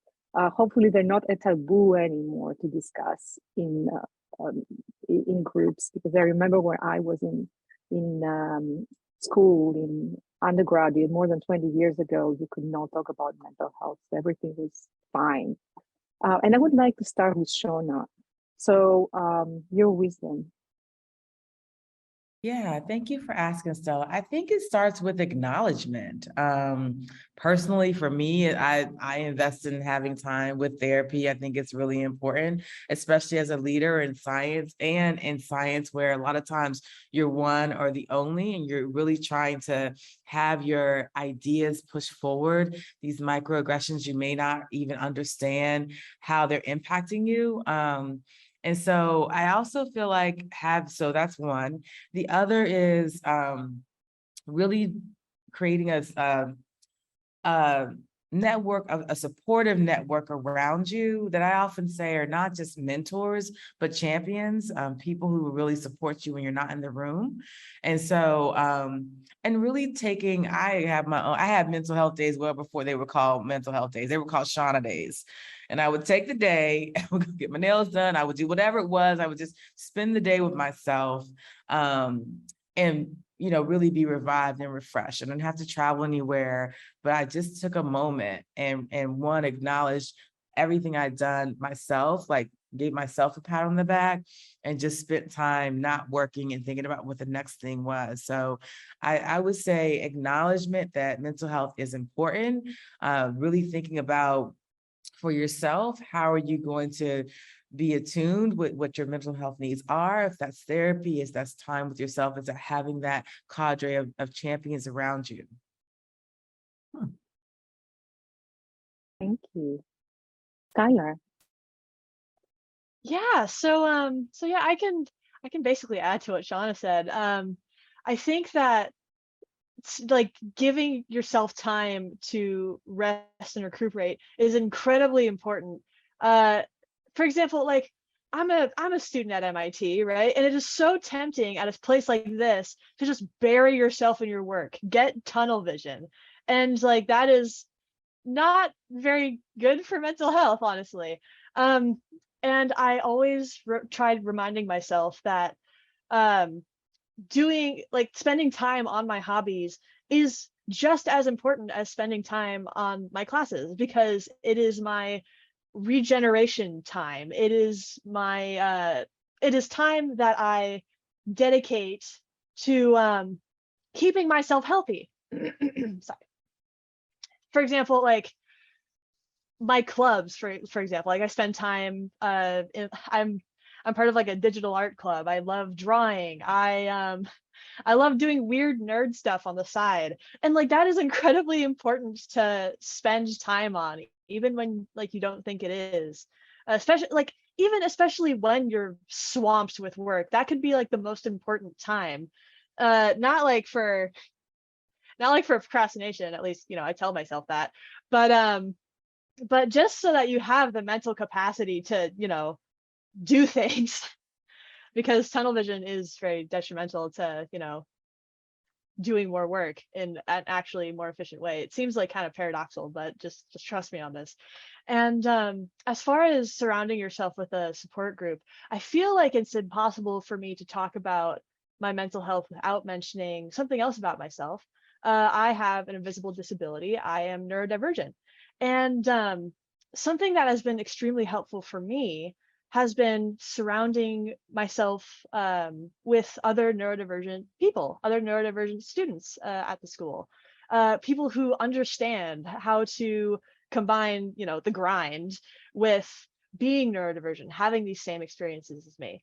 So surrounding yourself with people who share your experiences is also extremely important for mental health. Thank you, Skylar. Malika?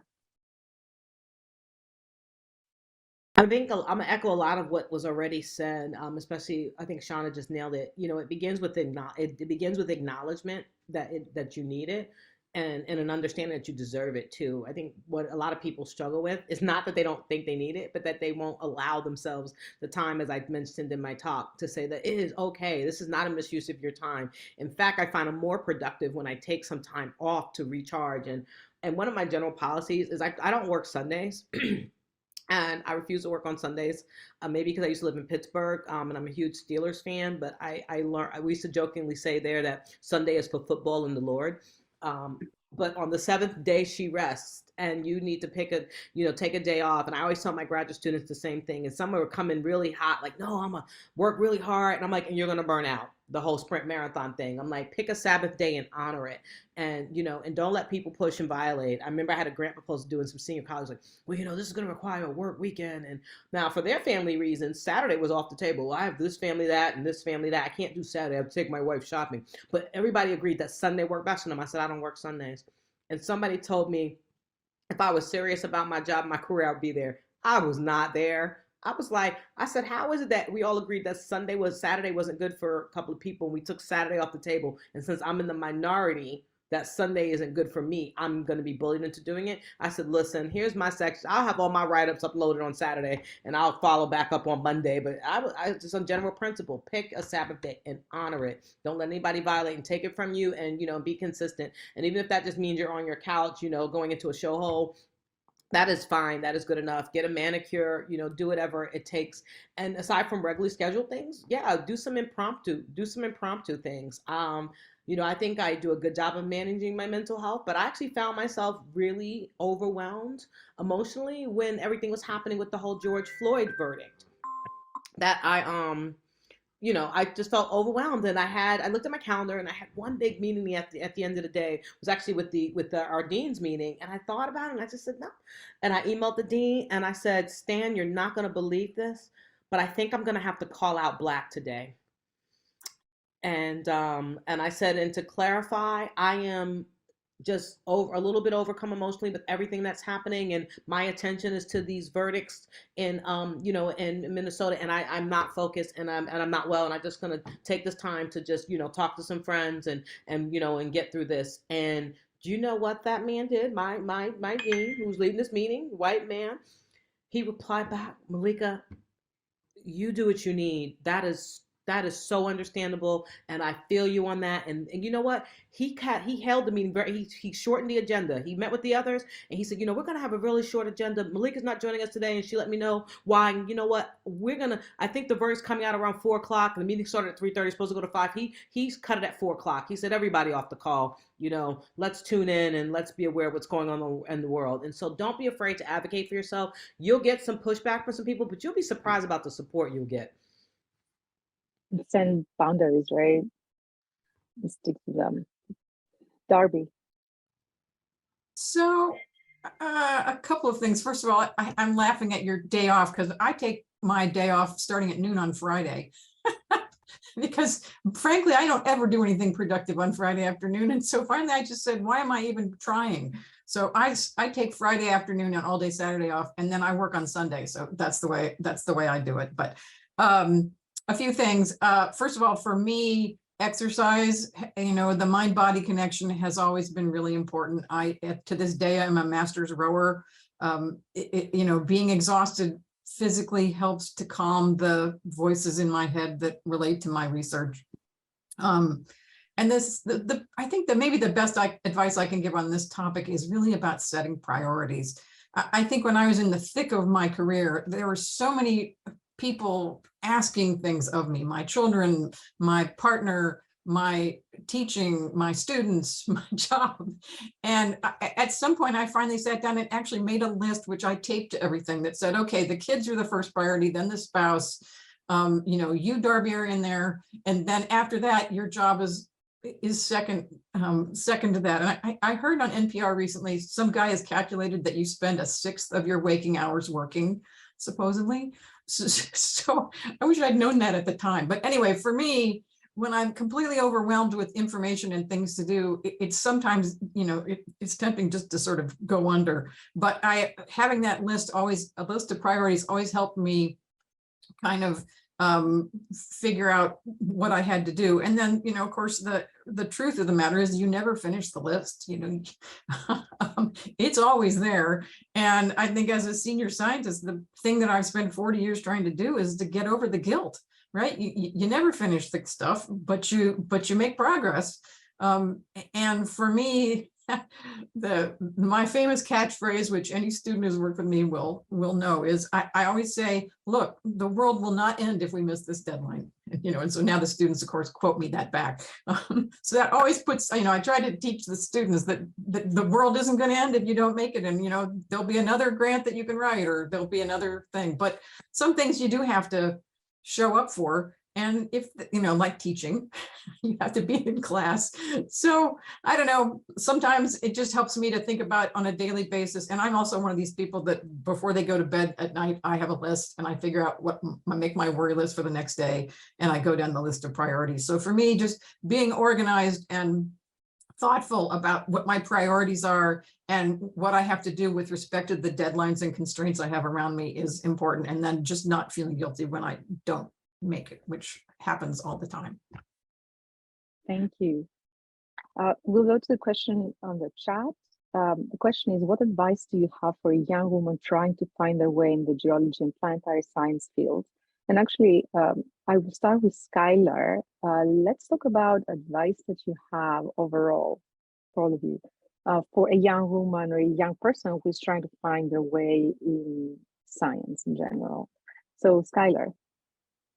Yeah, so I guess as I previously mentioned, like having a supportive community around you is probably the most important thing. And planetary science and geology in general, at least, I get this from my own, I get this impression from my own department. It might be different elsewhere, but the community here is really small and really tight knit. EAPS, the Earth, Atmospheric and Planetary Science department that I'm part of, all of the students, there aren't that many of us, so we kind of all know each other. So basically having that supportive environment where you can kind of just go talk to your friends or fellow students, peers in the department, that's incredibly important. You can talk together about classes or fun fact, there are currently 6 people total working on their senior theses right now, me included, in my department. So we can all just sit and chat about it. And as far as, cultivating that support group, it's very important to reach out. If you're struggling with mental health or struggling with your current job or work life, then it's so important to reach out to either your mentors or your peers. Your peers can sometimes just be just as important. Thank you, Skylar. Malika?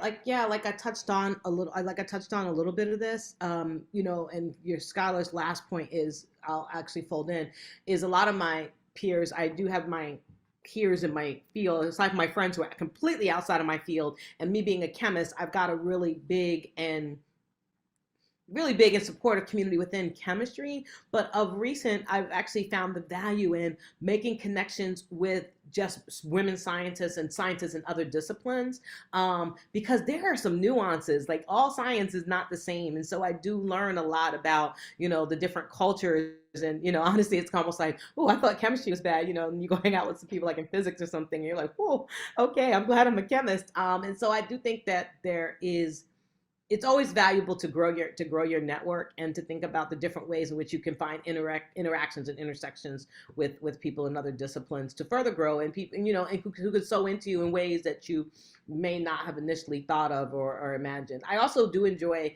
hanging out with people outside of science because their whole perspective on scholarship and the academy, it's completely different. It's a different ball of wax. I'm going to leave it at that. I'm going to say for better or worse, but it is very different. You start hanging out with people in the humanities, and you're like, like they are way more, I don't know, less tightly wound than we are in the sciences. And so it's kind of good to get their perspective and their feedback. And I saw a comment in there, and somebody said something like, yeah, you know, you don't have anybody's life in your hands. You know, that's something I always think about, is that there's not much about this job that's life or death. So, you know, slowing things down, modifying your schedule, putting yourself first, doing the things you need, there's nothing wrong with that. It's very seldom where, you know, you not doing X by Y day is going to be, I mean, maybe a grant deadline, maybe, you know, if it's a due date for a letter for a student, I always try to make sure you don't want to mess them up. But yeah, there's very few things that you can't reorg or push. So. Yeah. And I will go to Darby next, but you know, this conversation brought to my mind something that comes from my culture. I was born and raised in Greece, and we have a saying from ancient Greece that a healthy mind lives in a healthy body. So that goes back to what Darby was talking about, exercise or find an outlet one way or another. Darby, yourself? Oh boy, for planetary specifically, if you want, I can send a link, because I have a whole web page on exactly this set of advice. But I agree with everyone else. Get the you know, get the support of colleagues, and you're right. The non-academic people, for example, the people I row with, they tease me constantly about being the Mars lady, but they have no clue what I do. You know. It took them a long while in fact, I didn't tell them what I did. I was sort of ashamed of this for a while, which is probably a bad thing, but I wanted them to get to know me as a person before they knew what I did, because sometimes when you introduce yourself as a scientist, people think it immediately gives them a preconceived notion. And I don't like being defined by, I mean, what I do professionally is science, and I am defined by that professionally, but me as a person, I'm not defined by being a scientist. And sometimes when people first meet you, they have a hard time getting over that little problem. But anyway, I'll post this link if you guys want to see it. It will tell you what I think about planetary science. Yes, please. The chat is here to actually provide resources as well. And I want to remind everyone that although we're virtual, the main idea is to make connections. So please feel free to ping any one of us with whatever information or help you might need. Shona, your thoughts, please. Yeah, I mean, well, two things. For a very long time, I always said I'm a science teacher. So I'm thinking about from the perspective of being an educator, and then now as a nonprofit leader, what that looks like and how you seek out support. And I think as a teacher, you throw yourselves into the lives of your children, your kids in your classroom, or your students in your classrooms a lot, particularly based on what schools you work in. So I've worked in suburban schools where most of my children were white and affluent, and then spent most of my career working in a primarily Black school, where a lot of children were probably characterized in terms of their academic ability, meaning they had much more than what test scores would say they had. And so I was a certified workaholic as a teacher, because I felt like you could always give more. And so I think for me, what helped in being an educator was like really having a good group of friends where on the weekends, we would do things. We would just create, like, we're going to do a wine tasting ourselves at our house, or we're going to have a barbecue, or we're going to like just have a really good set of folks that you can, I think, you know, as Darby shared, they don't need to know who you are, but they are like giving you another space to be yourself and to not always be consumed with work. I think in education, you always feel like, again, you could do more. There are more children or students who need help, and that you can help. And so I've struggled with balance with that. And I also really make the decision to do something, I think very similar to what Malika said, like that I knew I would enjoy in life, like a career that I'd really enjoy. And so for me, I think, especially before I really had financial resources or understanding, I didn't grow up in a community where therapy was something we even talked about, but I had like this personal space where I could enjoy and not have to be shot at a teacher, but really just have fun with my friends. So that's one thing. I think going into being a nonprofit leader, it becomes even more isolating because you can't really, your family and friends may not really understand what you do. And then you also don't want to demonstrate that you have concerns or worries to your team. And also as a woman leader, I think it oftentimes puts more pressure on you. And so I feel like finding other folk who are in the similar space. I just came from a conference this week where I was talking to another ed tech leader, and we were just sharing some of the things that we're working on, some of the ways in which we're really trying to support our staff. We talked about what does it mean coming out of the pandemic or still in the pandemic. So finding your peers, I think I really appreciate what Skylar said, like your community that has a similar experience that you're going through is really helpful. And then I appreciate this piece around sort of your Sabbath or your time off for yourself. And so in my calendar, for instance, even though it's always packed, I try to leave Mondays and Friday afternoons with no standing meetings. Doesn't mean I won't do meetings, but it's no standing meetings. Everything that's internal is Tuesday to Thursday. And it gives me a lot of flexibility, like how I start my week and how I end my week. And that's really been helpful. Thank you, Shona. Now, it's so important that we protect our own curiosity and help each other to keep the mental space to pursue our curiosity. Can you talk a bit about how stress can impact that and ways to reduce stress or move forward with our research questions when you feel shut down? And I'd like to start with Malika on that. Repeat the middle part, you cut out a little bit. Can you talk a bit about how stress can impact our okay, let me start from the beginning. Actually, it's a question that comes from the chat. It is so important we protect our own curiosity and help each other keep the mental space to pursue our curiosity.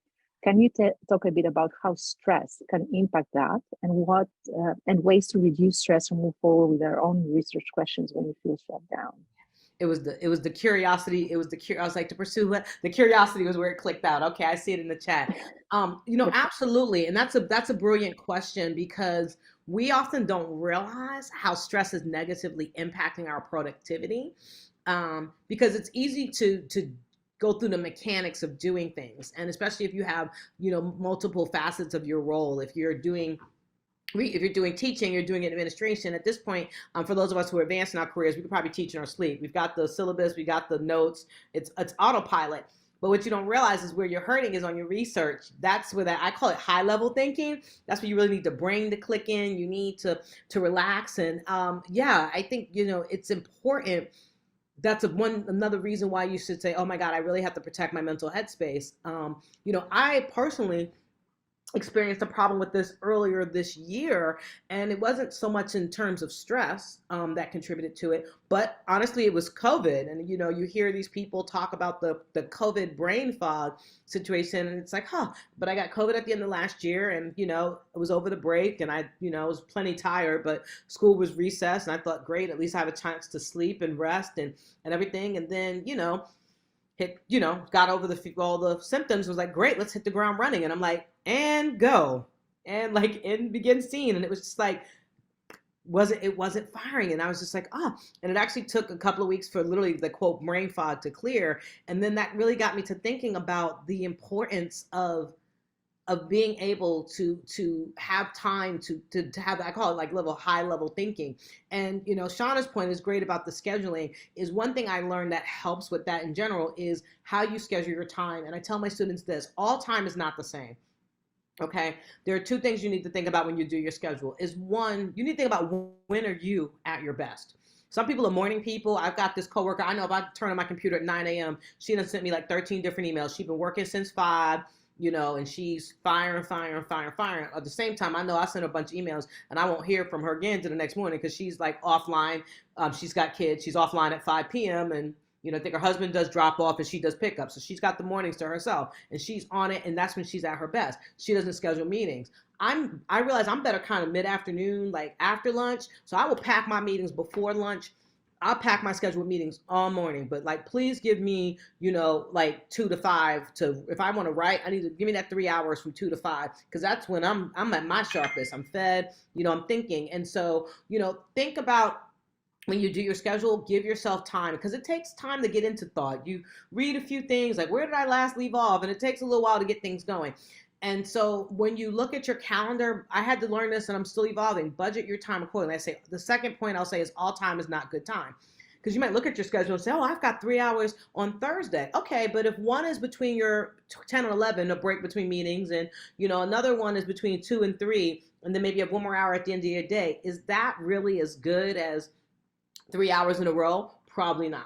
So what should you do? Well, we always have these little nuanced things we have to do, answer some emails, write some letters, and I'm going to chip away at my punch list in them little slot hours. Because then Friday, when I have 3 hours, I don't want to answer emails. I don't want to, edit text or something that's not germane to the research. I see 3 hours in a row and I'm like, ooh, I'm writing. Ooh, I'm going to dig into this research. And so I think you learn over time, like to know when you're best.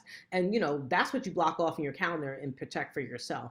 I stack my meetings on Monday. It's like, many of us dread Mondays. I'm like, Monday, we meet again Monday. So let's just do me. I'm going to do my meetings and I can have them out the way. So then I'm like the reverse. I have the rest of my week to say, okay, let me stack all my meetings on Monday, a little bit more Tuesday morning, but like Thursday, Friday, that's for me. I want to do research. And so, these are things that you'll learn over time, and everyone's time is not the same. You're going to figure out what days are you're your best and fight for those. Thank you. I changed microphone. Can you hear me better now? Yeah. Much. Yes. Awesome. Thank you so much. So let's continue our conversation. Darby? So stress. My advice about this is pretty simple. So many years ago, I recognized that the thing that was causing me stress was deadlines, and then the way life would interfere. So for example, if I had a proposal due on Friday, it was guaranteed that one of my children would call in, would get sick on Tuesday. And so I evolved this philosophy that says, don't let the events control you, you control the events. And so, for example, the joke in my research group is we have a big annual abstract deadline on January 11th. Well, in my research group, the deadline is actually December 11th. So everyone has to have their things in a month before. And similarly, I have a colleague with whom I have a very wonderful longstanding relationship. And she, well, it was 20 years ago, she was pregnant. And we had a proposal due like a month after the baby was due. And so we said, let's do something crazy. Let's submit the proposal a month early. And we were like, I don't know if I can do that.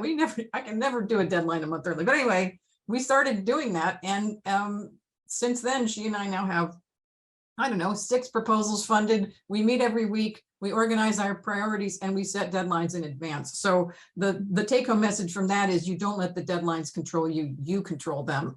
And if you do that, you can take a lot of the predictable stress out of your life. You still can't control when somebody's going to have a stroke or, your child's going to get sick. Those things you can't control, but at least you can control things that make you feel like you at least are somewhat on top of life. So that's my advice there. It's very interesting you mentioning that, especially when it comes to proposal deadlines. I think we switch interpreter at this point. I remember in the previous life when I was a postdoc, we were all up against a deadline for a proposal submission. And I submitted all 5 of my proposals the day before the deadline, went back to the office and everybody was trying to actually hit the submit button like 3 minutes before the deadline. And I'm like, I just can't live like that. Yes. I can't. And not just that. I mean, when everybody's on the same system, chances are the system's going to crash. but how can you, anyway, so maybe actually at some point we need to think about the culture that we're building within institutions that normalize this kind of behavior, this kind of situation where you're not stressed out. And actually my advisor at the time as a postdoc told me, you cannot, if you're not stressed out at the deadline, you're not a good scientist. And I'm like, or maybe that's not a good advice. So let's move to Shona here. Thank you. You know, for this question, what I really appreciated was, what do you do when you feel shut down? And I think it's important to pause, kind of sit in that moment, because how do you turn that into a learning opportunity? And even if you feel like it's unjust or it just doesn't feel good, I think sometimes, at least for me, I'm like, okay, how do I do the next thing? How do I fix it? How to resolve it? And this happens to me, even in the work I do now, running an ed tech nonprofit. There's oftentimes when maybe the idea I had or the strategy or the approach that I had, even in a meeting with a person, didn't land well. I have spent time trying to first reflect, be self-reflective on what has gone on, and then a moment to give yourself space and time to rebuild, and then move forward. Because the key is like, not that, to me, if you never get shut down or you don't have something that's challenging, then maybe that's actually not good, right? Like, our hope is that we're really trying to change the world or trying to change the industries we're in different ways. So we're going to come up against challenges. And so my suggestion is, like, take a moment when things like that happen, find people, again, who are sort of your champions, and talk through the issues with them, and start to move toward still pursuing what you would like to do with the context of what's happened. So, like, don't give up. First of all, that's a non-starter, but maybe it's a signal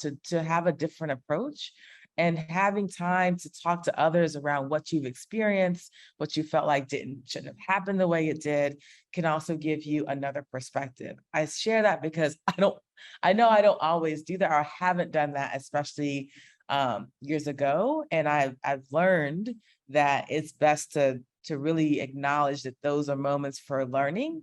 And there's always things that maybe I could have done better. And maybe it's a signal that I do need to take more space and time for myself. A lot might be going on.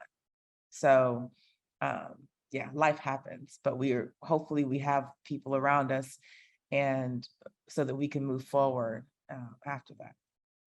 Thank you. Skylar? Yeah, so I've kind of developed a lot of, coping mechanisms for stress, like, as a woman scientist and as a student.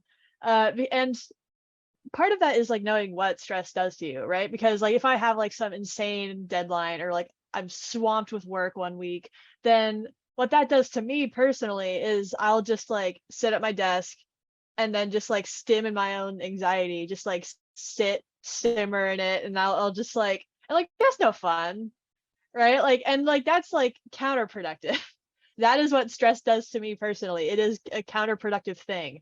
And another thing that's like a personal thing is that as a neurodivergent individual, I sometimes get something what's called like executive dysfunction, meaning sometimes I'll focus too much on just one thing, or I'll start spacing out, or I'll have trouble starting difficult or boring tasks. And I know this about myself: stress makes that worse.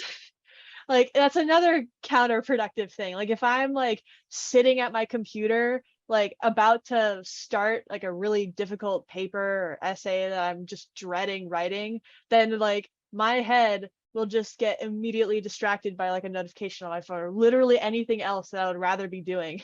So like I know this about myself: stress is counterproductive. Like, and like the more difficult the task, paradoxically, like the more difficult it is to start.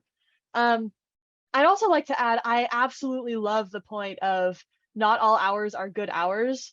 Like set aside your own good hours to do your best work.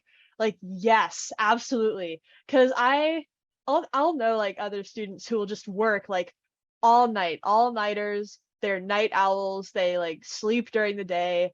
And like that's not for me. Like when people invite me to like long hour study sessions, I'm like, I don't know how you do this. I don't know how. I crash at 11 like that, like because I know this about myself. Um, like I'll leave the good hours for myself, get sleep because I know that I need sleep, and then, you know, do the work while I'm at my peak mental capacity. I guess the best advice that I could possibly give you is know yourself, know your habits, know your strengths and your weaknesses, and don't try to plow through your weaknesses. Like I don't try to like pull an all-nighter if there's a deadline in the morning. I'll just sleep because if I try to pull an all-nighter, I know that my work is going to be garbage. So I would much rather sleep, work the next day. I'd much rather turn in something good and late than like bad but on time. Because if you turn it in bad, it's just bad forever. Um, so yeah, know yourself, know your habits. Don't try to plow through your weaknesses. Try to work around them. Like leave, like I'll leave myself time to have like executive dysfunction plus my actual work. And that is what works best for me. So work around your weaknesses in that way. Can I Thank add you. something also to Yeah, what please. Skylar shared? I think Yeah. also like ask for extension or help, like I think sometimes because you'd be surprised that sometimes we have, yes, sometimes there are deadlines, sometimes there are deadlines by professors, but just like my daughter was feeling overwhelmed, she's 16 and junior high school, she emailed the teacher and said, can I have 2 more days to work on this project because I really want to make it to whatever, and she got it. And so we know that a lot of times, we don't, asking for that can also help you relieve some of that stress. And like you said, Skylar, really prefer to put a good product forward with the work that you're doing. So one thing the world might be a Yes, little more flexible. absolutely. Yes. Yes, yes. 1,000 times yes. Awesome.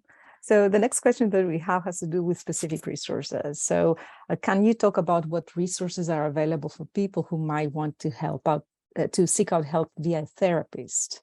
I'm specifically thinking about in relation to paying for it or finding it if you're a student or a young professional, so resources.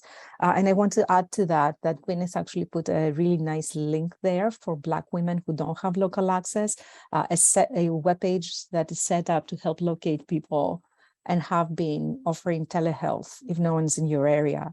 I know we have many students in our call, so I would like to actually start with Skylar. What kind of resources are available for students to ask, to seek out help?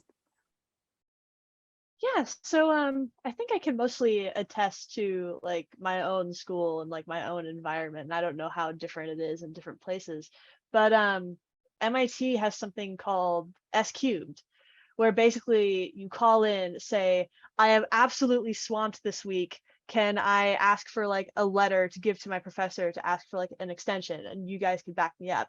And that is a program that exists, and I think a good chunk of students have used it before.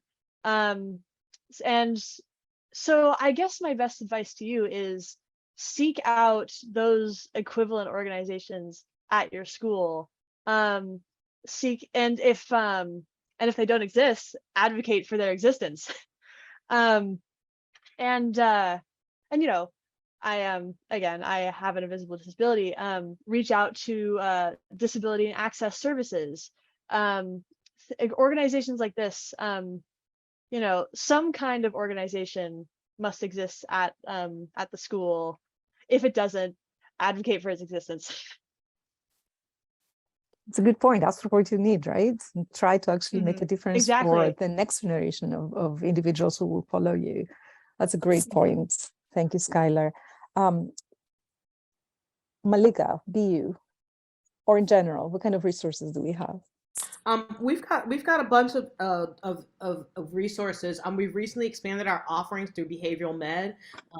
In terms of, I think one of the things I notice is because BU is such a large university, we do have things that are centralized, and then we have many things that are very localized. That people often don't realize what's available to them, meaning that we actually offer a lot, both for disability student services and also behavioral medicine and mental health and wellness and student health. But a lot of our graduate students don't think that they're eligible for that. They think, oh, that's an undergraduate function. And it's like, well, we do have some offices for undergrad, but like the behavioral med unit is for everybody. The disability student services is for all students. And so many of them discount the offerings that are there. So we just actually had a huge resource fair where we had everybody come out to talk about what services they offer to our incoming graduate students, so people could know, who was available and willing, able to serve them. Two other things, we recently started this mindfulness initiative, and I think that's so important because, there's a large gap between I have a diagnosed mental health issue, I'm having some crisis, or I'm just a little bit stressed. And so I'm really glad that we have these mindfulness folks, because I think the central tenet around that activity is, prevention is easier than curing. So if we can actually have some proactive steps and approaches and help students manage their stress in a good fashion, maybe we'll have less people who go into crisis and less people who, need serious help. And so we're really increasing the staff, both at the university level and even in my office, we're adding a person, because we kind of had people on the back end to deal with crisis. But I said, let's actually do programming. Let's hire somebody to do programming and just help people so they don't get to the crisis mode. And so that's kind of the new tenet, like how we're going forward.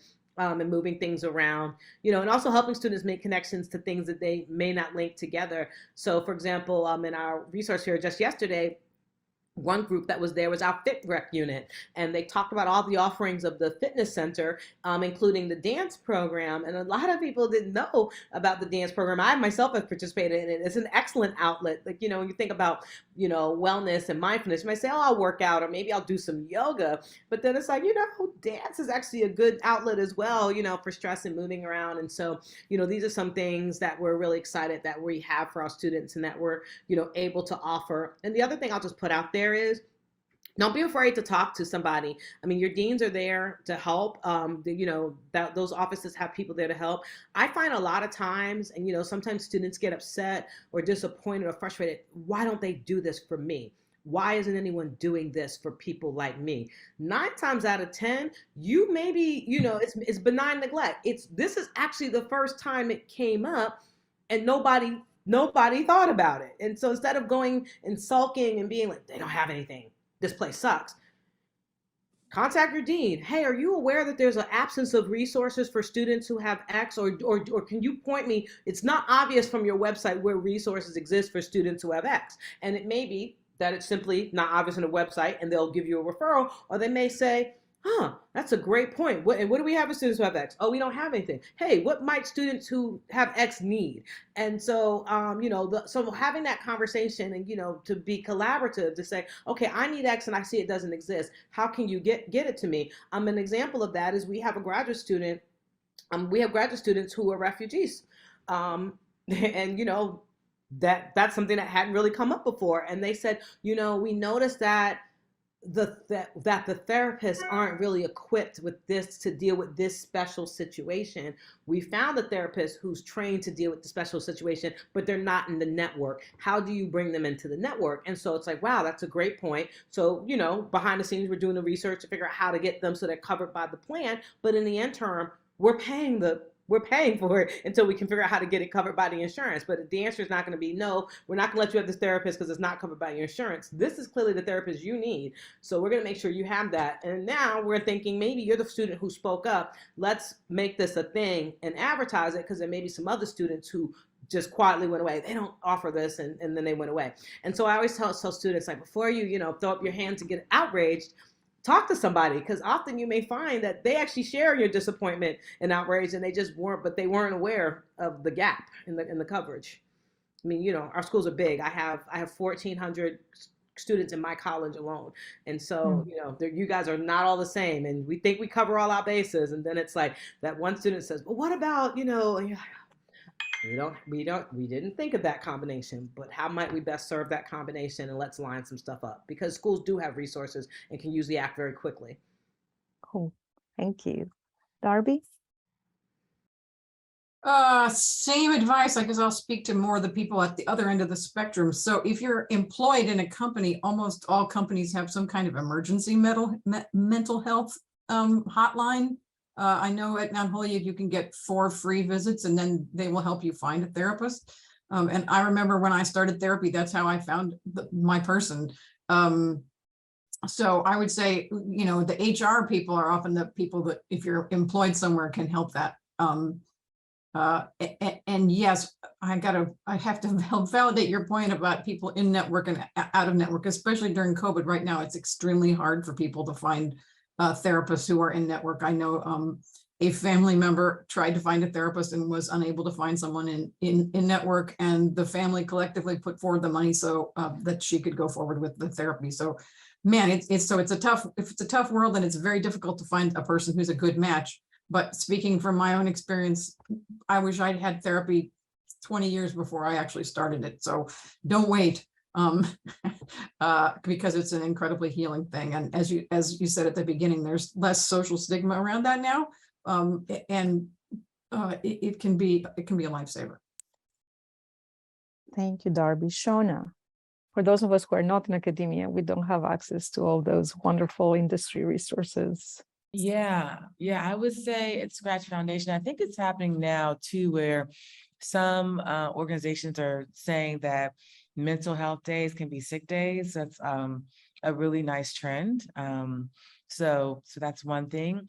And then I would echo the same thing around insurance pieces. A lot of folk, if you do have insurance, I know everyone does not, but if you do, I don't know if people know that that is often included in your benefits. So many sessions that you can have for, a year.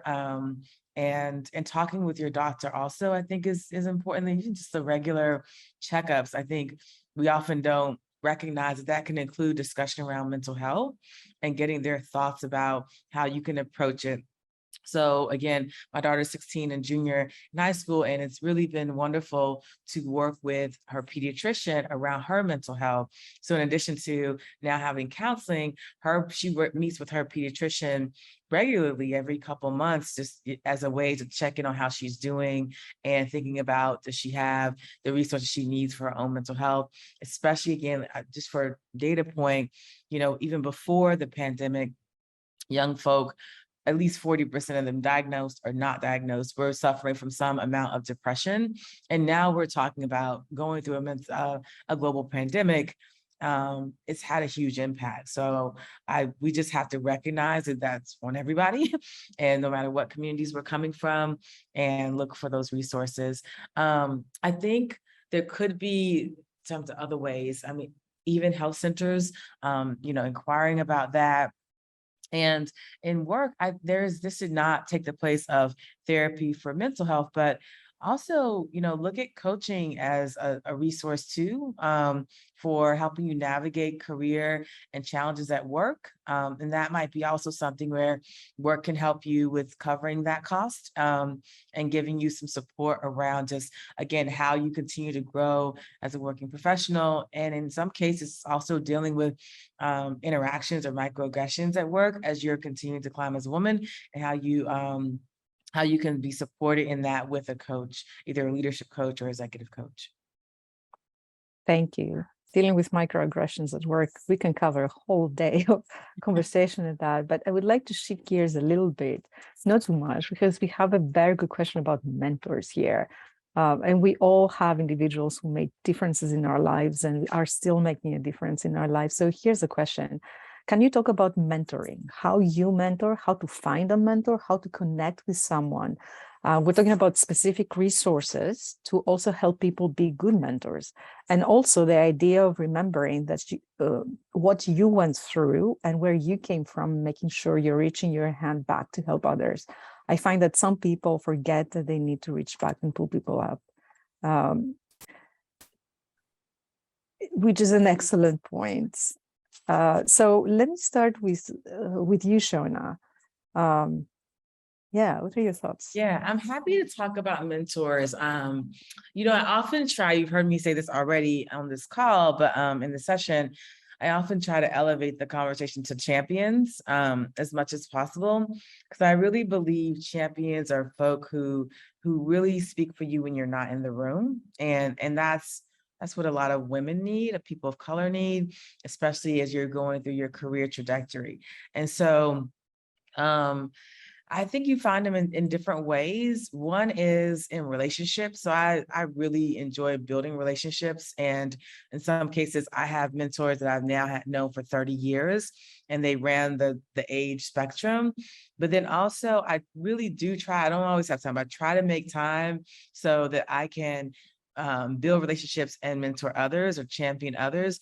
I'd also be open to your definition of what mentorship looks like or championship looks like. It doesn't have to be every month phone call. It doesn't have to actually be a lot of time commitment, particularly for the person that's doing the mentorship, because it's less of, in some cases, like you need a person with a lot of time.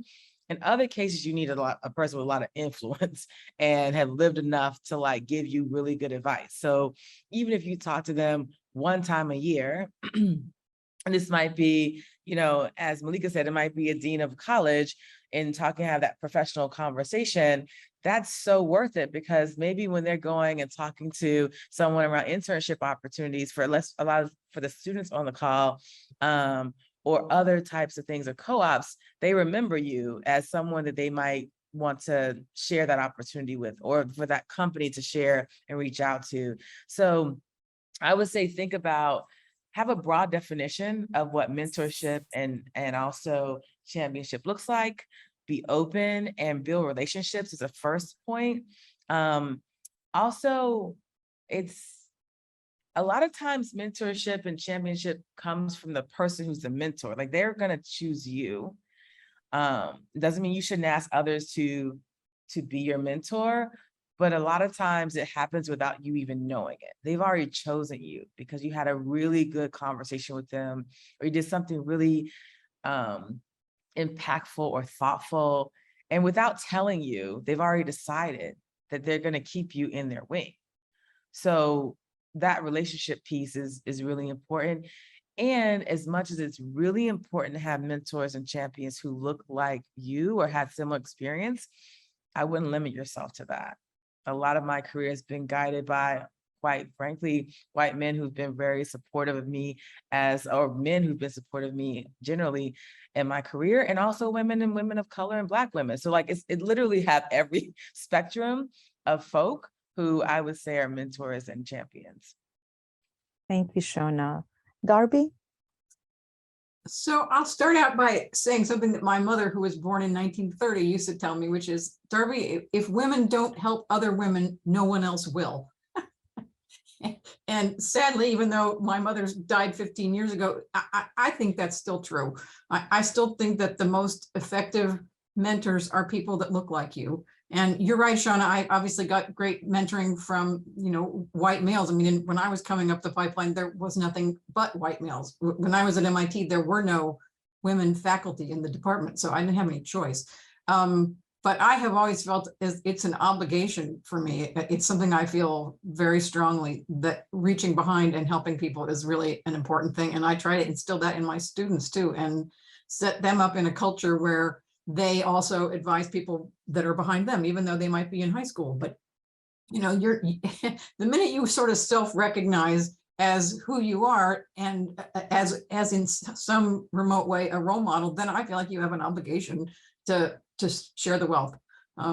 So for me, I've never said no to anyone that came to me for advice. And you're absolutely right. It's scary because people are looking at you. I mean, as a senior scientist in my career, the younger women are all looking at me, waiting for me to, in my case, it was waiting until I had children. No one in my field who was a woman ever had children until I came along. So I was sort of, it's the obligation of making it look, well, I couldn't make it look easy because it wasn't, but the obligation of being a role model and showing people that it was hard, but that you could survive it, is something that's sort of been a tenet throughout my career. So I don't know, my feeling is that it's really, you get mentorship, you seek out mentorship from anyone, but I think it's particularly important to offer mentorship to people behind you. And in particular, as I said, people that look like you, in my experience, are always the best mentors. And so I've really tried to be that for people.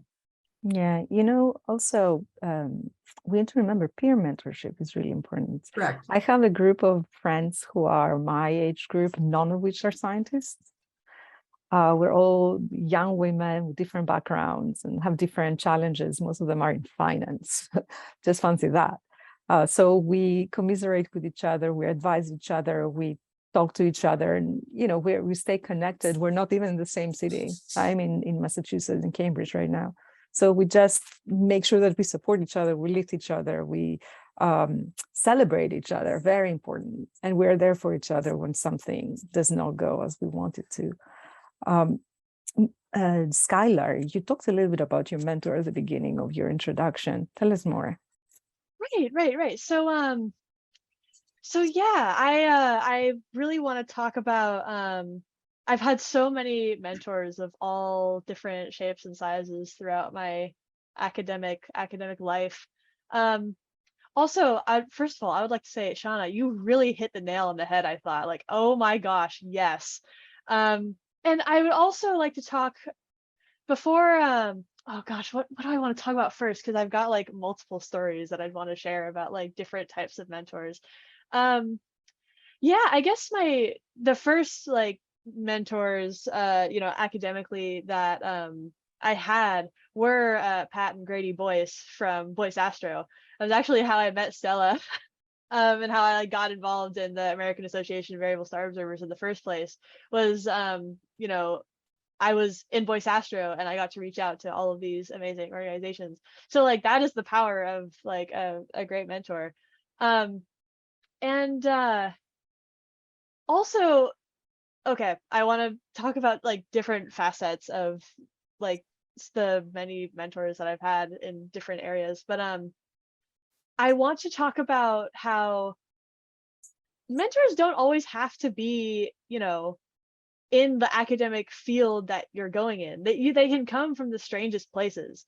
For example, I took a seminar that discussed like, abstract concepts such as like consciousness, love, altruism, like abstract human concepts, but in the frame of like neurobiology. Like this topic I had never really studied in depth before at all. I just took the seminar because I was really interested in it.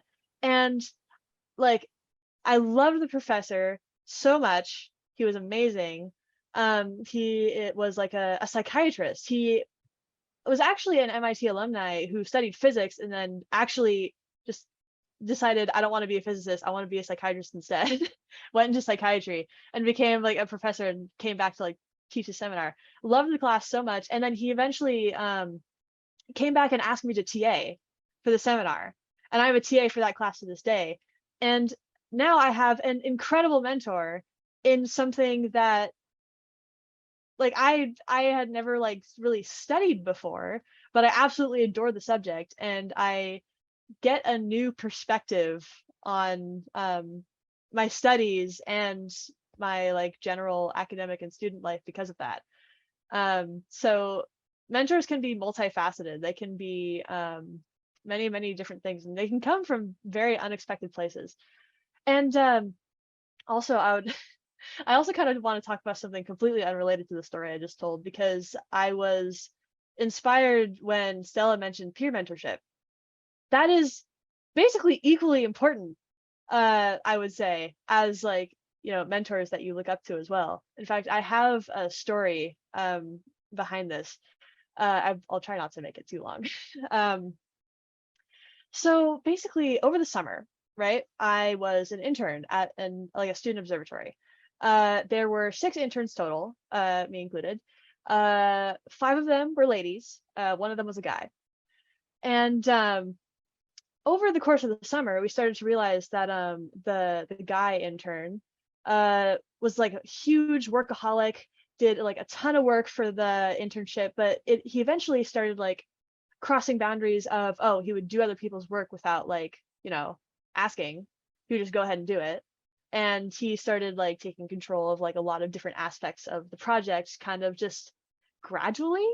And like we all started like individually noticing, like as like the other interns in the group started individually noticing, and we all came, like everyone else like came together and said something's a little weird here.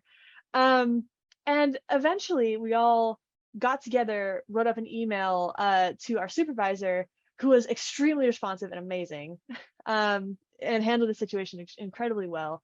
But my idea is that if I hadn't been surrounded by peers who were, you know, like me, as in who were like women who are in the same situation as me, would I have noticed what was going on? Or would I have had the courage to speak up about it with my supervisor? You know, if I was the only lady intern at the internship, would things have gone differently? So I'd say peer mentorship is incredibly important, I'd say. And you know, as a student, I have a interesting perspective on that. So yeah, those are my multiple stories on the topic of mentorship that are hopefully helpful.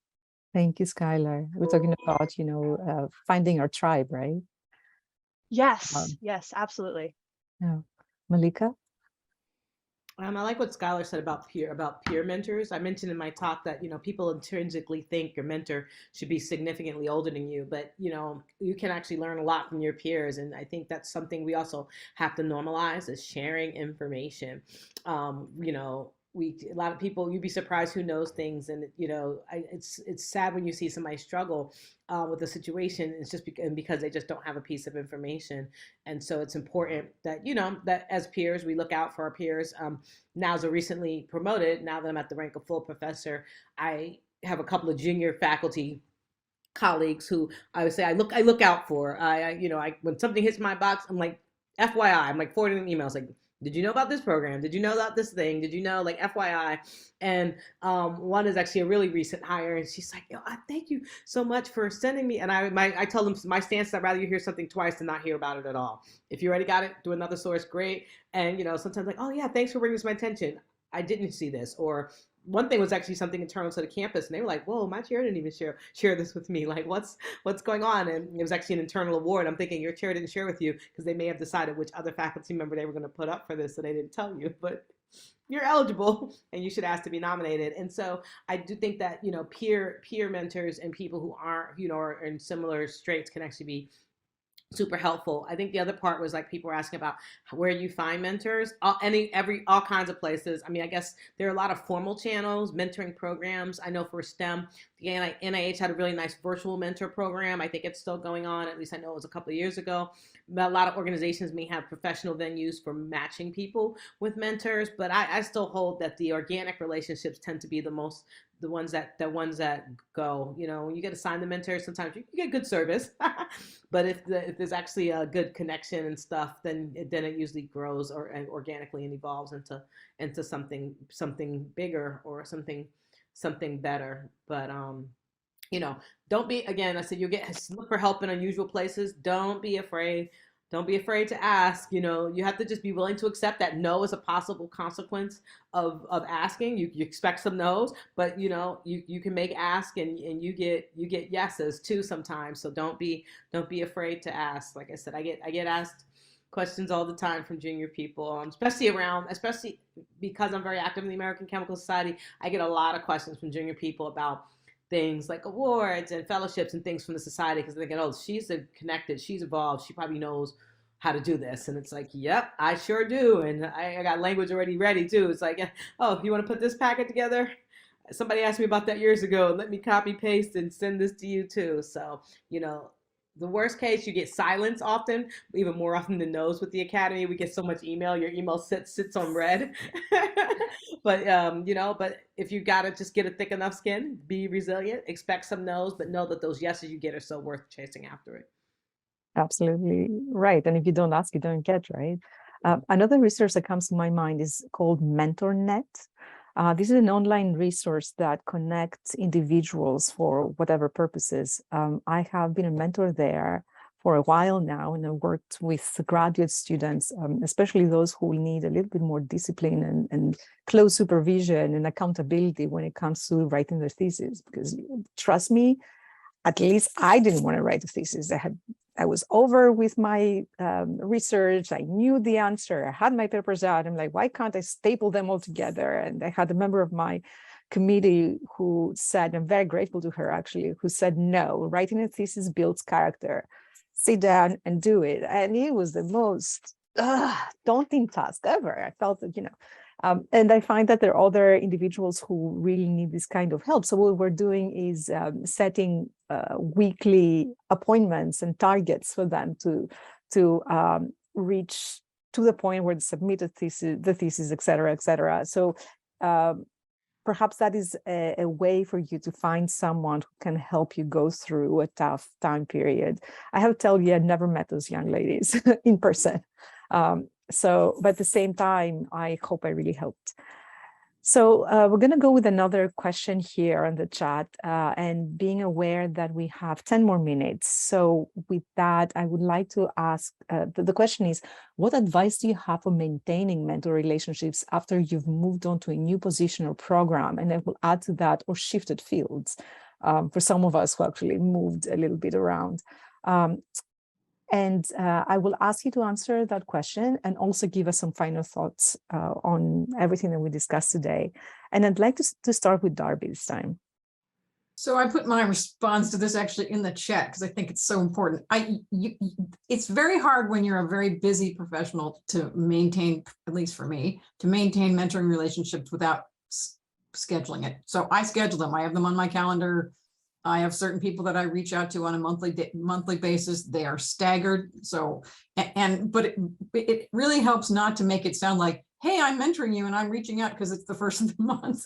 So I put some suggestions in here. I will reach out with a funny story, or I'll say, I thought of you today because the student did something that reminded me of that. So you don't do it explicitly. You just sort of make these, you just do a casual reach out. It takes me a minute to send out these emails. And then often we have a little back and forth and we feel like we're connected. So I think for me, connections is are really the most important thing. And then, oh boy, final remarks. People are really important. When you're early in your career, you get this mindset that your research is paramount and that you're going to change the world through your research. And my research career has gone pretty well, but I don't think I've changed the world that way. But I know that I will have changed the world by the people I've taught and mentored. And so I think that, in the balance of all the things I have on my plate right now, I've kind of assimilated the idea that interactions with people and helping other people are the most important thing I do professionally after my family and my personal obligations. And so don't be ashamed of that if and it's okay to not feel that way. But for me, people are really important, and don't let the clamors of trying to publish in some famous journal get around the idea that your lasting contribution is really going to be the people that you've changed because of who you are and what you did for them. People are important. Skylar. Yeah, so I feel like never be afraid to reach out to one of your mentors. Because whenever I think about a mentor that I haven't talked in a long time, I start getting these thoughts like, oh, will they remember me, or will this just be weird if I reach out. And I mean, if you really think that they won't remember you for whatever reason, just say, hey, I took this class, so-and-so, or I did this internship with you. How are you doing? Or things like that. Take a sentence to reintroduce yourself a little bit, and then that'll probably be enough to jog their memory. Just don't be afraid to reach out. It's totally okay if it takes them a bit of time to respond, because people are really, really busy. But I think the biggest hurdle for contacting mentors after you've kind of moved on, so to speak, from the field or the class or wherever the professor or the mentor from, that's the biggest hurdle. Just reaching out in the first place, thinking it's weird, oh, will they remember me? Just do it. Don't be distracted by that sentiment. All right. And Skylar, I gotta interject. I love it when students do that. Yes. I'm now far enough along in my career that people do that, and occasionally out of the blue, someone will say, gosh, Darby, this changed my life. And, I may not even remember them, but, they'll say, oh, I took your class in 1997 and, blah, blah, blah happened. And that makes my day. So it doesn't even matter if they remember you. It still, Yes. it still makes them feel good. Yes. Like professors are meant, but they don't bite.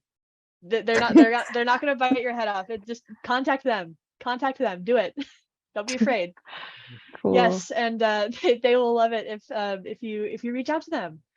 And I guess, final words, if I had to like summarize what I've mentioned throughout this panel is, know your own habits and don't fight them. Try to work around them. Know yourself.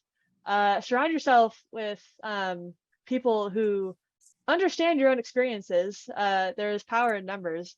And don't be afraid to reach out to other people. Don't be afraid to reach out to your peers, to your mentors. Talk to people. People like it when you talk to them. Thank you, Skylar. Malika? Skylar took all the good points. But well, I guess She's awesome. if I had to also chime in and say, don't be afraid to prioritize yourself. You matter. You can't, like my grandmother would say, you can't pour from an empty vessel. So, do the things that recharge and replenish yourself is as important as the work that you're trying to do. And so don't lose sight of that. Thank you. Shona? Yeah, ditto to everything said. Absolutely reach out to folk because if you don't reach out, they don't know how they could be helpful. So I think that's something we've already said. And I think just acknowledgement, just remember that piece of acknowledgement for yourself, acknowledgement of maybe needing help, acknowledgement of all the hard work you've already done, and acknowledgement that, it makes sense for you and hopefully you will be doing things that are going to cause some challenges because you're not just status quo. And so if you are doing some hard research or you're thinking about what your career is going in terms of pursuing a PhD or higher level of academics or taking on a really challenging job or a larger job, that's a great thing, but just don't do it on your own.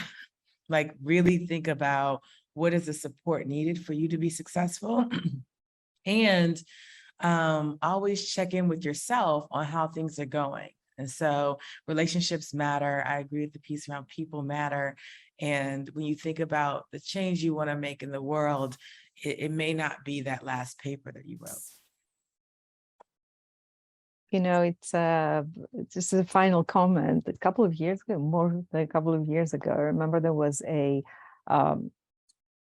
meme that was going around on Twitter about the physicist, a very famous physicist who died, and on their tombstone they put a QR code with their publication list.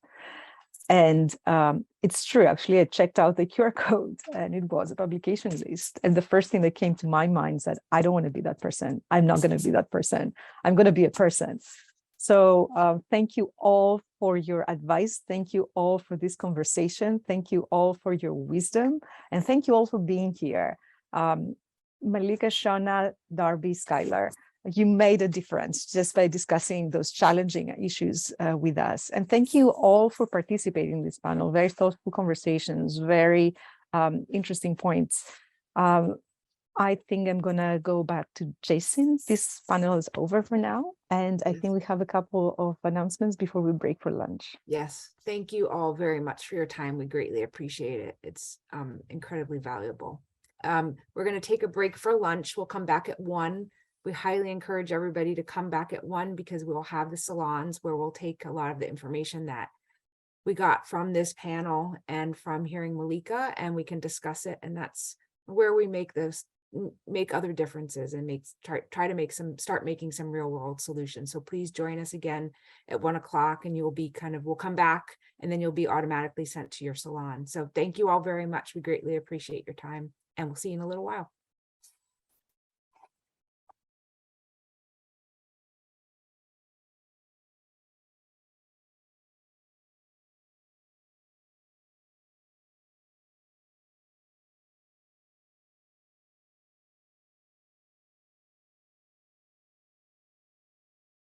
Numbers are Our panel members are 4 women leaders whose careers span several sectors: industry, academia, nonprofit, government contracting, and government.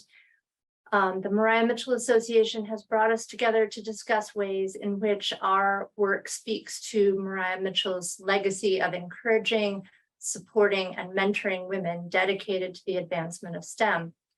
Equity means making sure that everyone has the resources they need to succeed, and in this context, to do their job. And equity impacts individual health and outcome, and the team and institutional health and outcome. Building healthy and thriving diverse teams means building environments that embrace and encourage our full selves with our intersectional identities. And those intersectional identities bring different challenges. So we're going to discuss some of the challenges that face women in STEM and solutions required to push past barriers and challenges at the intersection of identity. Mitchell was devoted to hands-on learning for women pursuing exploration of the natural world. And today we hope our stories will offer strategies to build the supportive structures needed to address systemic barriers. Do I have, okay, I'm missing Sandra. So I will start with Dr. Amy Bauer, senior scientist. I'm going to introduce when she arrives, Sandra Begay, Dr. Amy Bauer, Doreen Price, and Sabina von Sengbusch, and have them each tell you something about how their path intertwines with STEM. And after they share their stories, I have a couple questions prepared, but then we want you asking questions. So please put your questions in the chat.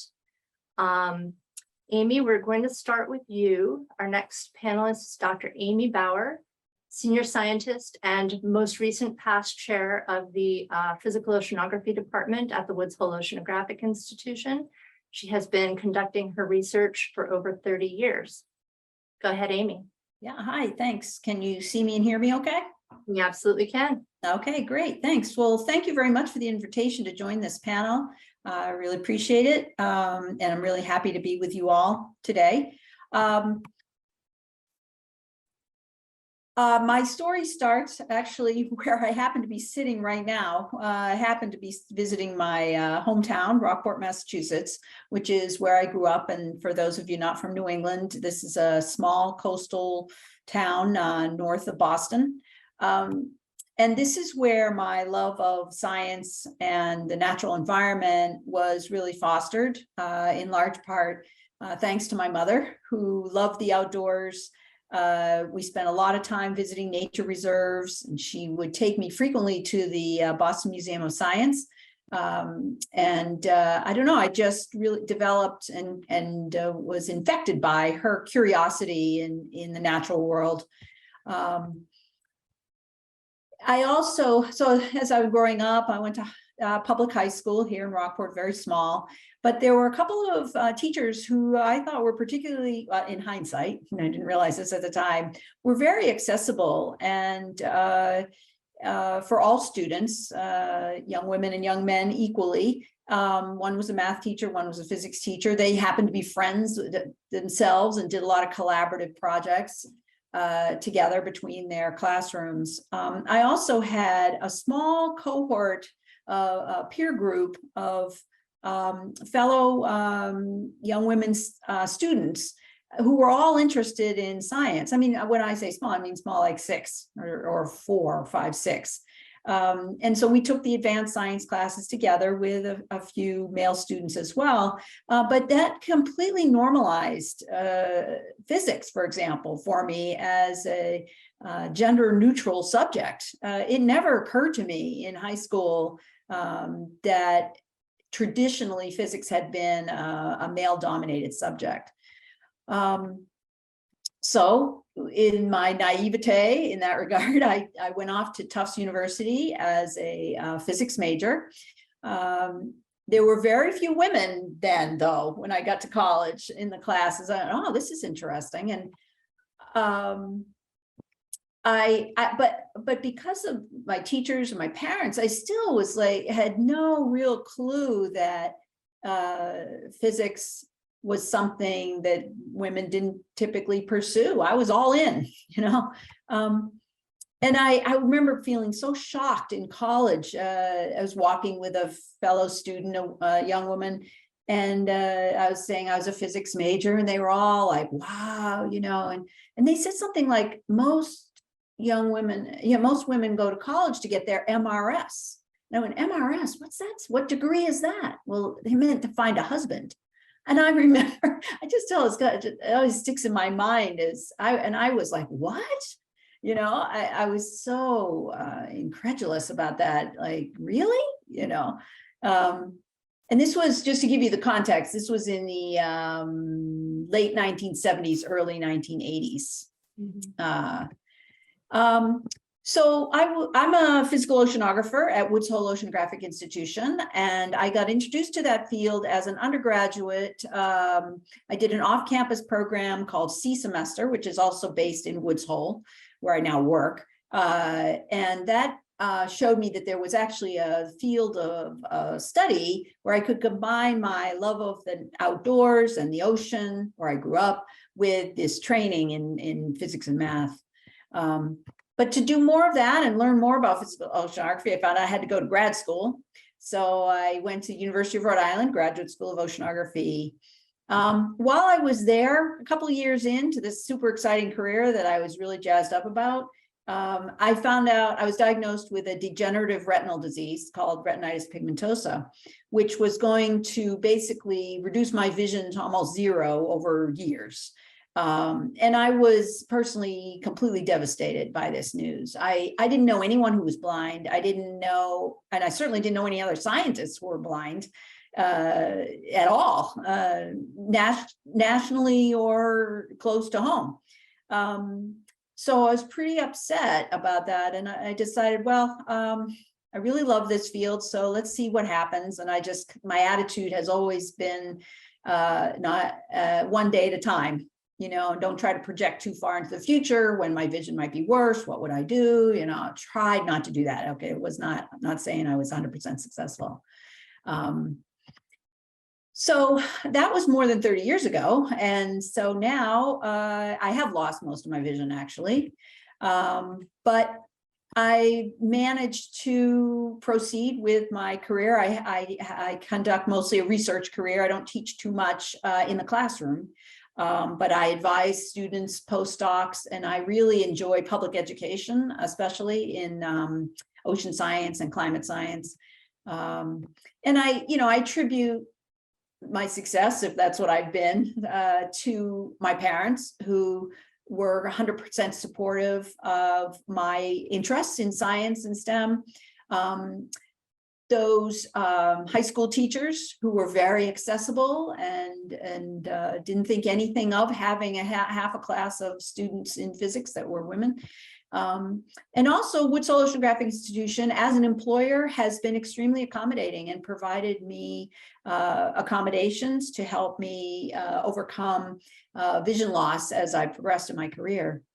And I did take advantage of programs like Slow the Clock, tenure clock, because everything takes me longer. Reading takes me longer. For example, programming takes a little bit longer time. I can accomplish it. I just need a little more time.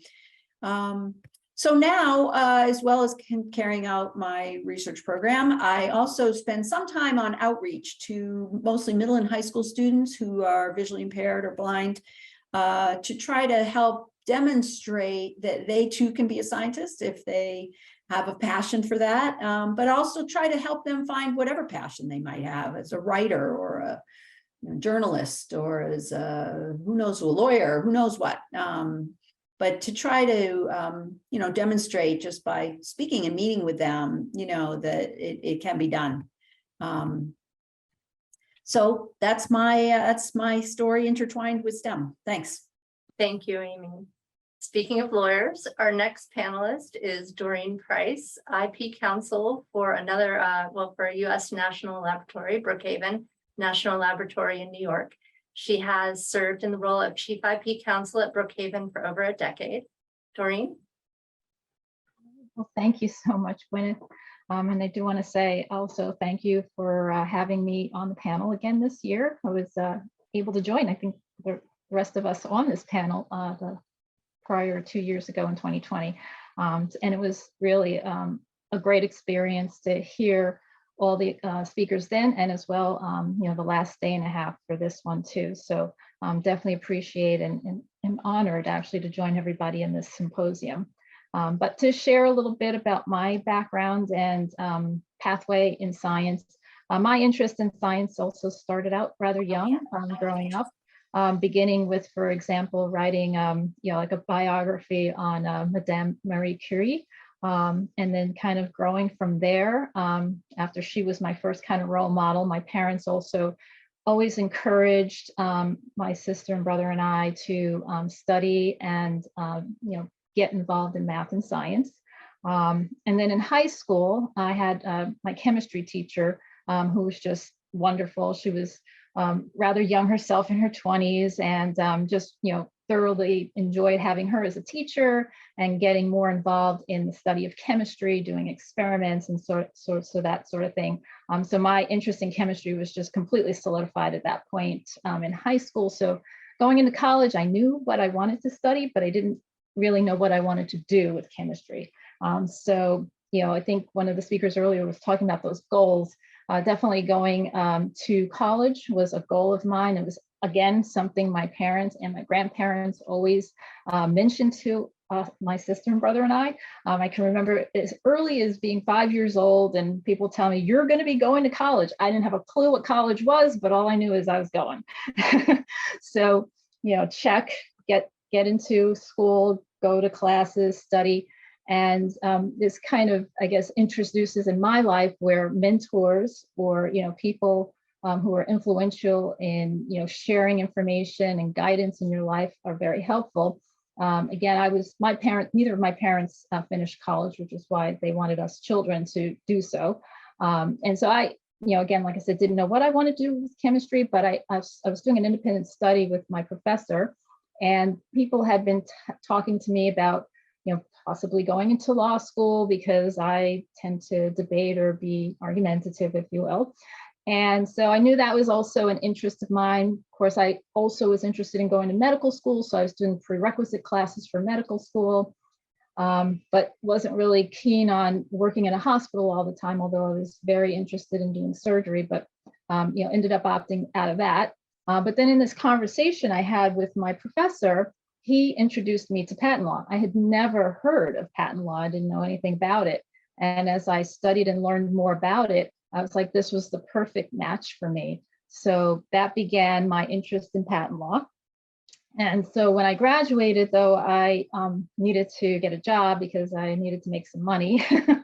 So I wasn't able to kind of really continue on with my studies. I also was not interested in the PhD route. I kind of saw how the graduate students' lives were, and I kind of knew, like, financially I was not going to make it. So I pursued getting you know, some work experience after graduating.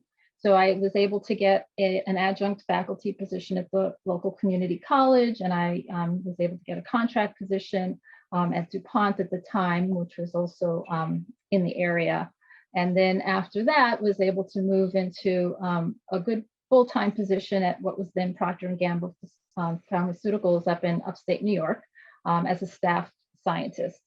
And so in that work, I was basically working in a quality assurance stability group, doing basic analytical methods you know, related to stability. And then I was able to move into a robotics group, which was titled Advanced Technology and Validation, where the validation of those analytical methods we were pursuing basically using robotics. So at that point, I was also, since I was working at P&G, they had educational benefits. And then I was able to then go to school at night and get my master's in industrial engineering. Because one of the other things my professor back in chemistry had shared with me was the idea that if I was going to really pursue patent law, that I should have a diverse scientific and engineering background.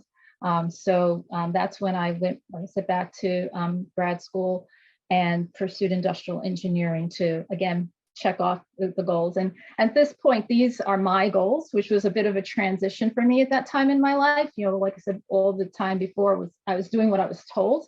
And this was the first time I was kind of segueing off and doing what I wanted to do. So that was a pivotal time in my life, and it was, you know, very refreshing. So after I got my master's in industrial engineering, I thought, okay, now's the time. I've got some financial support, you know, reserve there. And I was like, you know what, I'm just going to quit the job and I'm going to go to law school full time. And so I was fortunate to be accepted at Albany Law School, also in upstate New York, and go to law school and have the full experience that I wanted, which was another goal. So that was another good thing in my life. And then afterwards, just basically getting into patent law was a little bit tricky. One of the things I did in law school, kind of again along the lines of diversity, but from a professional standpoint, since I knew going into law school I was really just going to become a patent attorney, but I wanted to make sure. So while I was in law school and had the opportunity, I did explore opportunities in environmental law, and kind of actually got engaged in that probably a little bit more than I should have. And so kind of moving out of environmental law and into patent law actually became a little bit challenging, because more and more people saw my experience in environmental law and were kind of like, well, why are you going to do patent law? And it's like, oh, this is what I really wanted to do. So, that's another, thing to consider as you're, going along the steps on the path of your journey and building your career. But all in all, it's turned out quite well. I worked for a law firm for a couple of years before returning to in-house work as in-house counsel. I worked for a cosmetics company here on Long Island, Estee Lauder, for almost 10 years. And then I joined Brookhaven National Laboratory, where I have now been for about 15 years, and primarily now in the role of the Chief Intellectual Property Counsel. So that's been kind of my path and my story, and I look forward again to participating on the panel. Thank you. Thank you. Our final panelist is Sabine von Sengbusch, former Vice President of Clinical Affairs and Labeling at Siemens Healthineers Diagnostics. She was with Siemens for more than 31 years, now retired and consulting. I'll turn it over to Sabine. Thank you very much, Gwyneth. As before in the salon, let me do a quick audio check, because we're in a stormy area today and I see the lights flickering. Can you hear me okay? Can somebody give me some yes or no? We can hear you. It's a little, I don't know if you can adjust the volume a little. It's a little warehousey or something. Yeah, that's unfortunately okay. an environment with we'll deal with it. Go ahead. Yeah, let's just jump right in.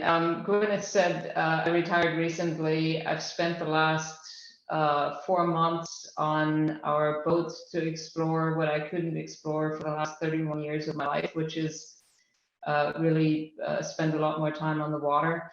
And I'm in a little marina in the middle of Maine, hoping that the storm is not going to be too bad. So that's why the somewhat noisy background. Apologies for that. Let me go into a little bit less about what I studied, what I did, but more so about the corporate life. And I do want to say to the ladies that I met at the salon earlier, I was in awe. I come from a family of natural scientists. My father actually was an astrophysicist, and whenever he speaks, I just bow down because I don't understand anything. My grandfather was a biologist. Most of the family on my father's side is in math, natural scientist related fields, and I did not do that. I went into political science actually after I'd thrown out the window the idea of becoming a boat builder. And really studied political science and a couple of languages with no real idea what I was going to do with it. But I wanted to go to college. I wanted to at least have good education. And then when I was done with that and actually had a master in political sciences, all of this in Germany. I was told by a very smart uncle of mine that if I wanted to go into a corporate career, I could do that from my personality and the I guess somewhat of my intellectual abilities. But I would have to get an internship somewhere to show that I actually had an interest in the corporate world. And I got myself an internship at the company that I ended up working for 31 years plus. Obviously, as a political scientist, you don't go into an engineering field right away, or a natural scientist field right away. You go into what we called corporate communications at the time. So that's where I did an internship. After a few months, got offered a permanent contract, which is the way how things work in Germany. You actually have a contract to work. You're not an employee at will. And I worked at their headquarters in corporate communications for about 7 years. And then I was really tired, which is kind of, in a way, ironic, by the politics. As a political scientist, I was really gotten tired of the politics at the headquarters in Munich. And I found myself a job as far away as possible at the time from Munich. I went to Seattle to join in the marketing field, to join our ultrasound business. And that was really the first time when I heard things like, what do you think you're doing here? You don't know the technology, you don't know the intricacy of ultrasound as a medical device. So what do you think you can contribute? It was really for me a little bit of a wake-up call, what it means to be in a field that you don't have the education for. And while this was happening, I also felt very lonely and a little bit lost. And so I decided to at least have some other thing that I could do outside of regular work. So I applied for an executive MBA program at the University of Washington in Seattle, got in, and that then became sort of my second occupation for the next 2 years. Ended up with an MBA, and then I was supposed to go back to Germany, and I really didn't want that. I wanted to explore staying away from the German work environment, which is considered very traditional and conservative. And I got offered a position in New York at the headquarters of Siemens at the time for the US. And then that's when I started to really switch fields, which I did for the next, I want to say 10 years. So I did for a while, I did strategic account management, so sales in essence. Then I did for about 3 or 4 years, I went into project management, got a certification in project management as well. Then that position was basically eliminated, and I didn't really want to leave the company, so I ended up going into corporate audit. And in that position, I reviewed basically worldwide various businesses of ours, and I got to understand the company a lot better than I had before.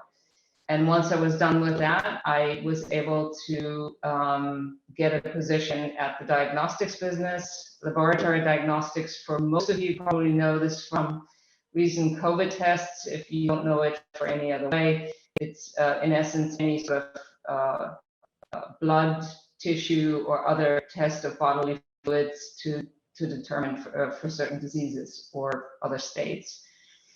Worked there for a while in project management, and then all of a sudden I got offered the position to lead validation and clinical affairs. And I said, well, how would I do that? I don't really understand the biochemistry or what happens in lab diagnostics from a scientific side. And the person who hired me at the time, he said, well, what I need is not another scientist.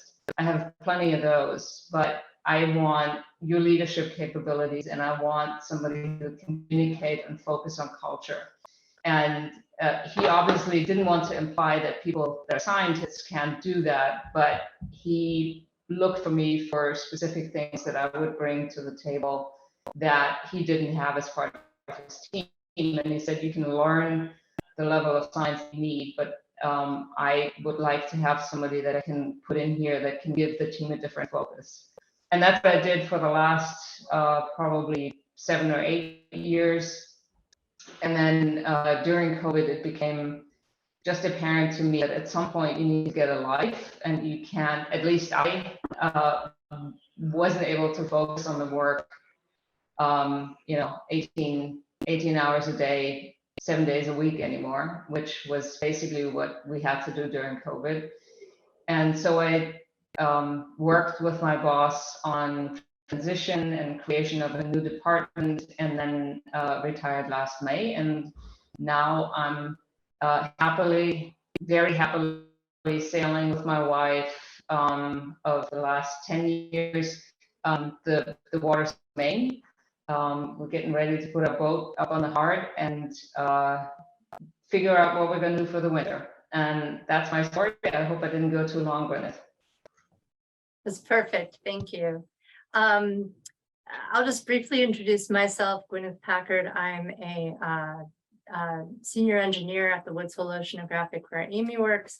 I work in autonomy for underwater robotics for ocean exploration.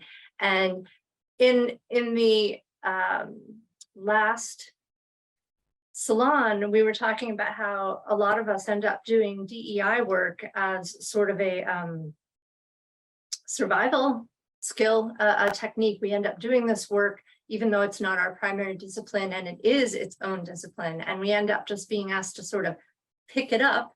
And we were talking about where to get scholarly research, where to invest in that discipline if you choose to pick it up. And then Sabina, you were just talking about leadership skills, and they are their own skill set. And I had a very similar conversation with one of my recent bosses, who was encouraging me to get more program management experience. And that's something that in our department typically is, again, sort of, a housekeeping thing that you sort of pick up on your way while you're doing your quote real work, but it's its own discipline. It's a skill set. There are certificates you can learn.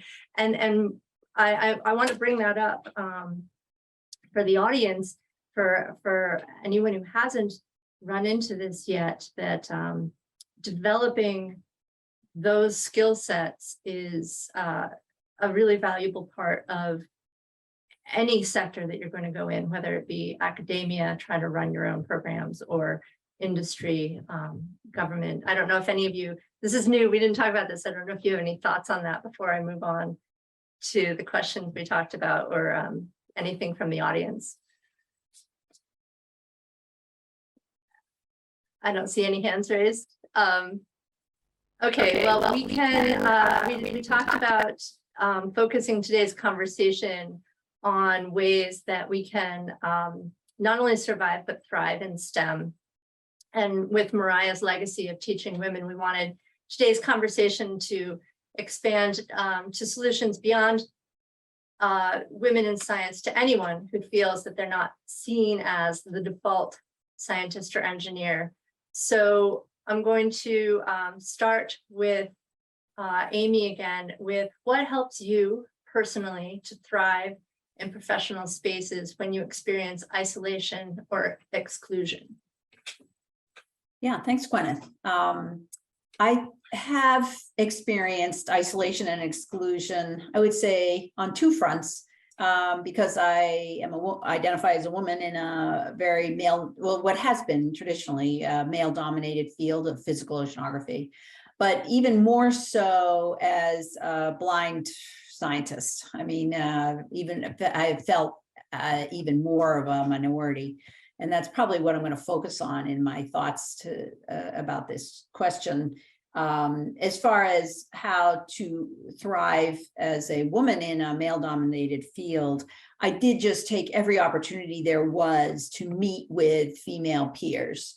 There was an ombudsperson at our institution who, for a while, when the number of women was very low, would get us together for coffees, once a month. And I just was like, okay, I gotta go. And I learned a lot from the women who had blazed trails before me, from those casual and informal settings. As a little bit different, as a blind scientist, talk about being like a minority of one out of hundreds. It was really, I don't know what to say, it's tough, I guess. And what helped me to thrive the most, though, was that I had to be open about what I needed. I say that, but I don't want you to get the impression that it was easy, or that it would be easy for you if you were in a similar situation, or if you are in a similar situation. It is not easy. And it has taken me a long time. And even today, sometimes I lack the full courage that I wish I had to speak up about what I need, even at this senior level. Now, 35 years into this career, and it still can be difficult and challenging. But especially when I was meeting new people, though, or in a new committee or a new environment with peers or other fellow scientists or students or postdocs that I had not met before, didn't know me, I just have to be upfront.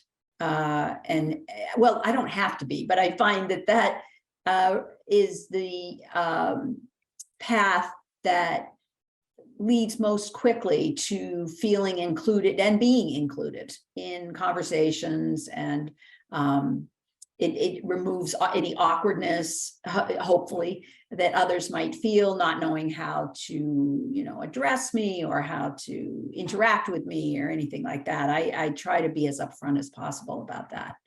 And asking for accommodations as well of my employer or even people around me, like, hey, you going to coffee? Can I follow you, to the coffee break at the conference? So those are a couple of strategies. Thank you. That's great. Yeah, we were talking earlier in the salon about taking every opportunity to provide room for collisions, to provide room for your needs and someone else's skills to meet, because not every one of those interactions that you ask for is going to get you something you can identify, but pursuing all of them, because you never know what's going to come, is really sound advice. Sabina, would you like to address this? What helped you personally to thrive in professional spaces when you experience isolation or exclusion? Well, I think it goes. I really appreciate what Amy said, because the being out there, being straightforward with needs or in your case, Amy, with being blind or legally blind, I think that's the hardest challenge for many of us that experience this being somewhat different, is to just talk about it and to it goes both ways. On one side, it's for us. I myself identify as a lesbian, which I wasn't out until the last 10 years of my corporate life. And also the fact, and this may sound silly for some of you, but also the fact that I have to be very open about the fact that I don't know much scientifically, technically, about the area that I was in. And being able to be open and honest about both of these things is something that changed my ability to have a successful career, but it also made it easier for people I worked with, and it made it easier for me myself to create an environment where people would feel comfortable to actually talk about the things that either, I don't know, make them different, make them feel not included, make them feel unhappy, and to try to give to my colleagues, my team members, even my superiors, the ability to have open conversations with me and others. And I think it's incredibly difficult, or it feels incredibly difficult at the moment. I think many of us just don't want to talk about the things that makes us different. We just want to talk about the things that makes us the same. And that's then a harder path for people to really create an inclusive environment. Since I'm talking a little bit to a blind screen, I just turned the video off so that I don't have any interruptions with the audio. It's even harder because I don't even see any feedback right now. But I think that's sort of my message is be open if you can, be open about yourself and what affects you, what is important for you. And also create an environment, try to create an environment where people feel comfortable do the same with you. Yeah, and I liked what Amy said, that it's not easy. I like that we're acknowledging that and putting it out there, because sometimes, we compare our insides to other people's outsides. And when we make these requests, we might have steeled ourselves up for hours or days, and then we try to have the most even tone or something, and you make your request and somebody else sees that and they're like, gosh, they're fearless, and they have no idea how much you've stressed about expressing this need. It's not always easy. And Doreen, your thoughts on this question? Sure, no, I 100%, as they say, agree on how it's not easy. And in fact, when I thought about this question, the word that stood out to me was the thrive, and I personally don't feel that I necessarily thrive personally. In professional spaces, with respect to isolation, especially, and even more so over the past 2 years, with the pandemic, and probably more intensely in the 2020 timeframe. So I think it's gotten better as we've progressed through that period for all of us as a society. But interestingly, I was actually, again, thinking about this question, and the lab has a press release on a new internship that we had this past summer in our legal department with Dillard University. And we had a student come in from that university as an intern, and one of the pre-law advisors from Dillard had made some comments, and we also had some American Bar Association statistics in this press release about the legal profession in 2020. And it was actually really sobering for me, because I feel like, some things have progressed, and we've talked and we've heard a little bit about how, even in my time when I was in grad school doing engineering, I was one of 2 women in a class of, 15 or 20 men. And I felt like things have evolved over the years. You mentioned as well, Gwen, counting the number of women in the room when you go to a conference. And I feel like I've evolved past that, where I kind of don't do that anymore. But then I saw these statistics where they said in 2020, 86% of all lawyers were non-Hispanic whites. Completely shocking to me. 37% were women, therefore, and 5% were African American. And I'm a patent attorney, so we have to actually take 2 bar exams, to practice patent law. So I imagine and dare say that in the world of patent law, that the statistics are even lower with respect to women and with respect to African American women on top of that. So feeling isolated is, I think, something I've had to cope with or survive rather than thrive. It's been something that I've just kind of had to, again, to cope, kind of accept in my life, work through in my life. But again, some of the tools that we've heard, your family, your friends, that support, the network, and if you have to, therapy, all of that, certainly I, again, 100% agree with. And then also, one of the other kind of concepts that I heard. I think it was in Nicole's segment where she said, it's not just me, right? That realization. And, you know, again, fortunately, we do have this symposium and other forums where we can come together and then, you know, become more aware of, oh, yeah, no, I went through that too. It's not just me.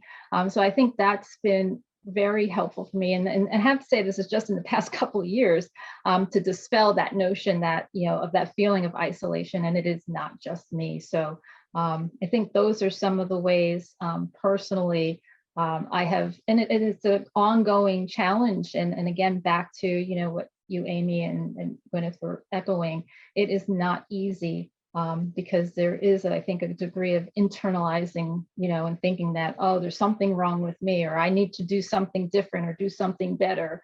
You know, and again, getting to the point of accepting it is okay. You know, we all do get to be who we are and put forward the best foot and contribute the most value that we have to offer, and have it accepted and be part of the greater good that goes on in the worlds that we work in. Thank you.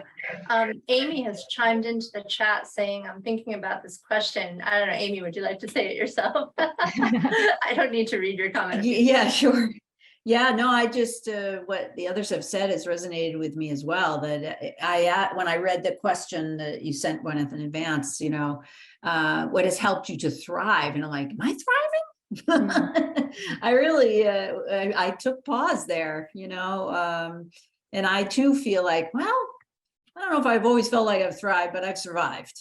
That definitely resonated with me. And I still, you know, to this day, there's something else you said, Gwyneth, in your preparatory remarks about, you know, feeling included as your whole self. You know, I was like, geez, do I feel that way? I'm not sure, but it was very thought-provoking. What would that feel like? Let me ask you this. Have you ever felt that way in a professional setting? And that, for me, the first time I felt that way was at the 2018 Mariah Mitchell Symposium. And I had not until then ever felt that way at the office. And since then, I actually have. And so I often feel like I'm drowning, metaphorically, not literally, at the office.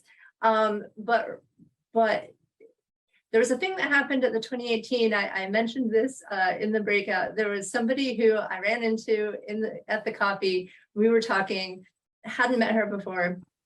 We were talking about physics, and then I noticed her shoes were a kind of shoes that I also had and really liked. And I mentioned them, and we talked about that. And then we started talking about physics again. And it was not something I felt I could do at work, where once I became the person who would talk about shoes, I might be moved over into a box where that's all I could talk about with that person, and that person wouldn't ask me about math anymore. And then other people I could talk to about math, but better not talk about shoes, right? And so I felt like I was my whole entire self in that encounter, and then afterward went back to Woods Hole, and just this year was getting to work on a team. And something about our team dynamic and the way we celebrated each other's wins, being able to finish a cool piece of code and get an actual high five from somebody who recognized how cool it was to finish that piece of code, has been really uplifting. And that's new for me. And I'm, you know, going to be 54 next month, and I'm just getting there to where I feel like I thrived this year a little bit. And so, yeah, Sabine, you have your hand up. Would you like to continue this?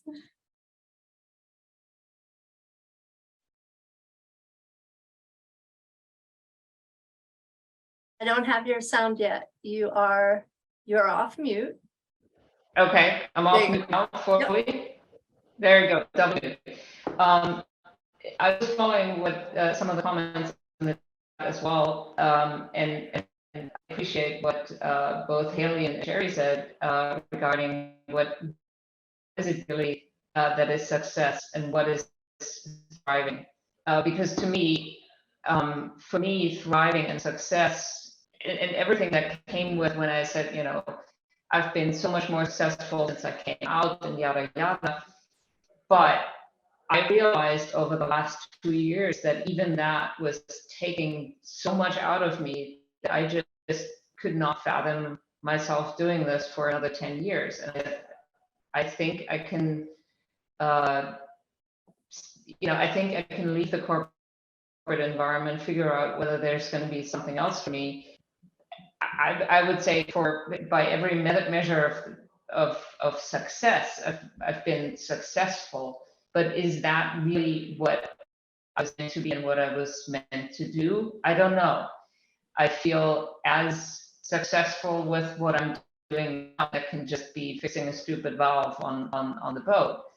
And I think that's an area where in many fields, Gwyneth, I liked how you described it, just to celebrate what is really important to you and not what is considered success or thriving or something by an outside world. We really don't do that enough, that we create our own measure, I would say, of what is it that makes me happy and what is it that I really thrive in. It may just be for a year or two. Thank you. Sandra, you've arrived and I'd like to introduce you. Hello. Hi, my apologies for being late. I did hear yesterday's talk, so I've had some background on the discussions that I've had, people have had yesterday. Wonderful. Well, let me formally introduce you. Our last panelist today is Sandra Begay, a member of the Navajo Nation and trustee regent for the University of New Mexico, currently working at Sandia National Laboratories as a researcher. Would you like to introduce yourself for a few minutes? Sure, I won't take too much time.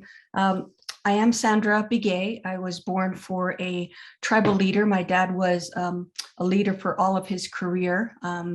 My mom was a public health nurse for the Indian Health Service.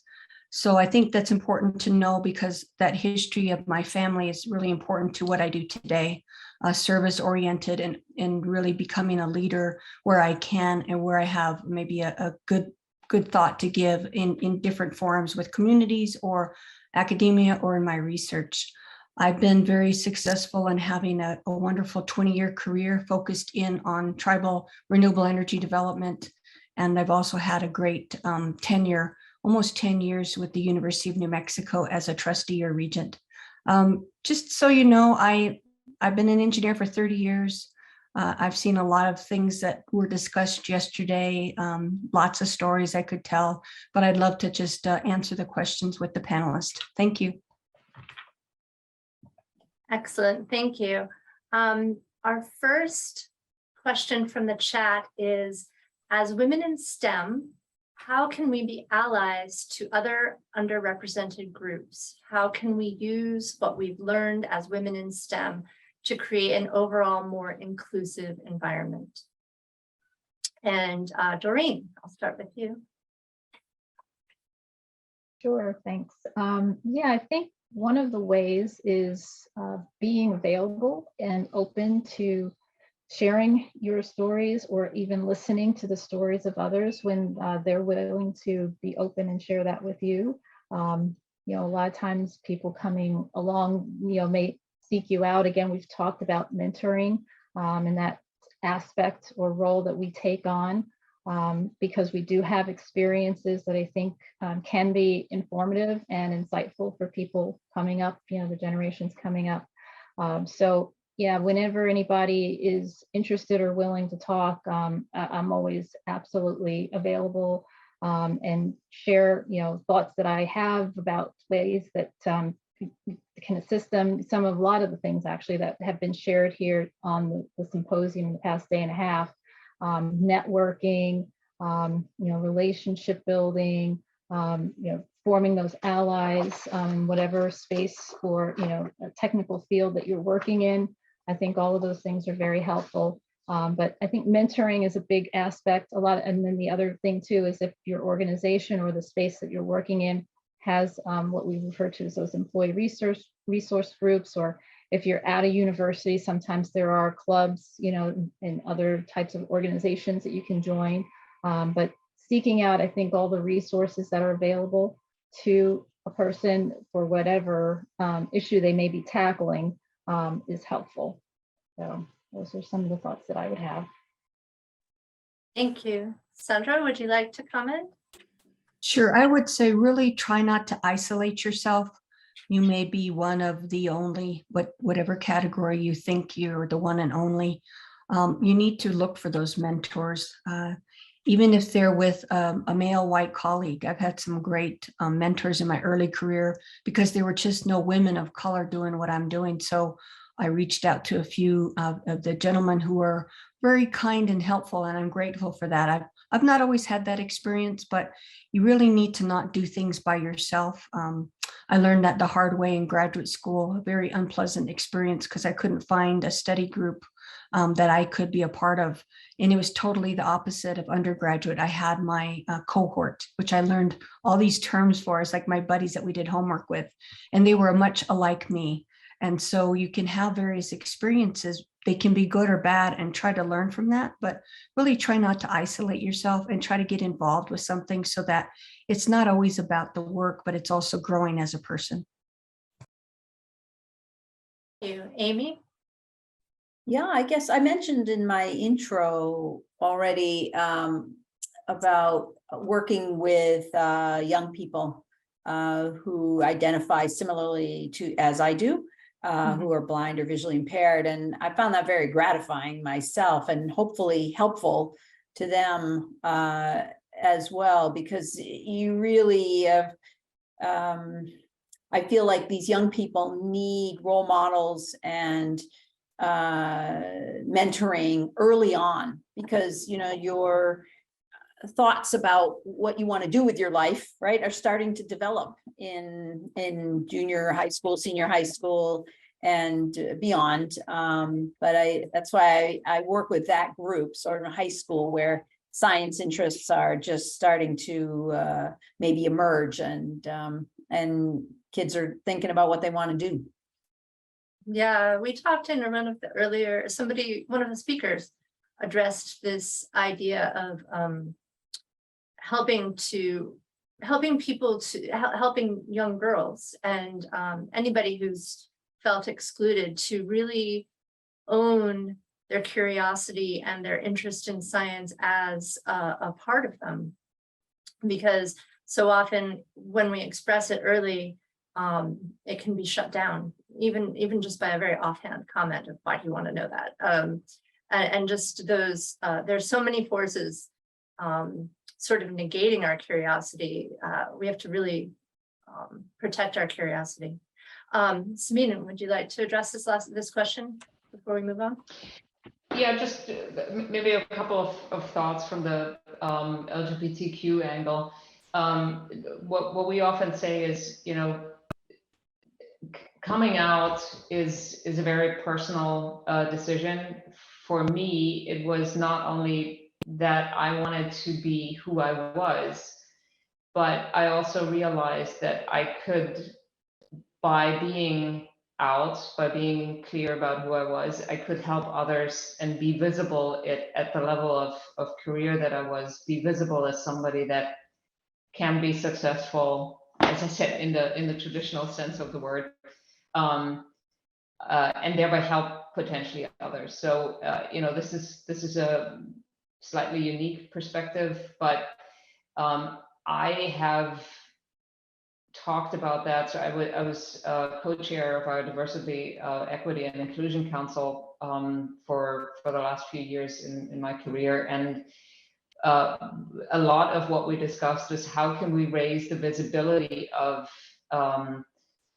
members of minorities as part of the company, and showcase, for lack of a better word, their path and what made them successful. And it was amazing in how many different areas, not just LGBTQ, but others, how difficult it was to find successful higher level executives wanting to talk about them being a minority rather than them being extremely successful just by, you know, their know-how, their leadership capabilities or whatnot, to get that level of visibility. But without visibility of somebody who made it, and somebody who was very successful and is part of a minority, it is extremely difficult to show others, I believe, to show others that there is a path, that you can overcome a lot of these difficulties. And so I think a big part of that is a certain level of responsibility of people that have that sense that they can be open about who they are, and then show and help others just by being visible in their environment, that a good career path, a very successful career path, and again, I'm looking at this from a corporate perspective, can be possible. Thank you. We have another question from the chat. Finding ways to, quote, collide, end quote, with others who share one or more of our identities is a great strategy. And while we're putting energy into supporting and finding each other, others whose identities automatically fit them in are doing more of their research and just going about feeling fine. So how can this work effort be recognized and rewarded? And I will add myself, how have you seen it being rewarded either in your institutions or at other places you've seen? Amy, can we start with you? Yeah, sure. I completely see this point. I put in my notes somewhere about having to spend so much time just getting to the starting line. That's where I think my thoughts intersect with this question, is all this effort just to be able to read the document that was just handed to me and which everybody else can just pick up and read. And while everyone else is reading it and thinking ahead to the subject matter, I'm still saying, hey, can somebody send me an accessible copy? I can't read it. And it's a drag, I have to say. And how, I can't think of a way that effort on my part that I have to spend to get to the starting line could be rewarded or acknowledged. I can't think of a way to do that. In order to accommodate myself, I asked for an extended tenure clock, to give me that extra time. And that was granted instantly, no question, thankfully. So in that sense, I guess I was rewarded eventually for the extra effort, but not on the same time scale as people who are not visually impaired, so maybe someone else, one of the other panelists, has some insight. Doreen, do you have any thoughts on this? Yeah, actually along the lines with what you experience, Amy, I'm wondering if the extra time that you need to, like you said, get to the start, is it ever your experience that, with people just read automatically and they start their wheels turning and thinking about the fact that you have, taken time to get even to read? Do you have the opportunity, or have you ever seen having the opportunity to have other thoughts, or, think in ways that people who just automatically read it and start going might not pick up or have those types of thoughts? So that's one thing I was thinking, like sometimes, we're coming from different spaces and identities, and there's a group that everybody fits in and they're all, hunky-dory. And then, there's other people, on the outside of that. But sometimes I think, that's what diversity, that's where the value of diversity can come into play. And maybe that's part of the reward. But then other ways of rewarding is just being able to, realize, for the folks that are reading right off the bat, realize we need to take whatever X amount of time, right, to come back together after you, Amy, have had time to do this.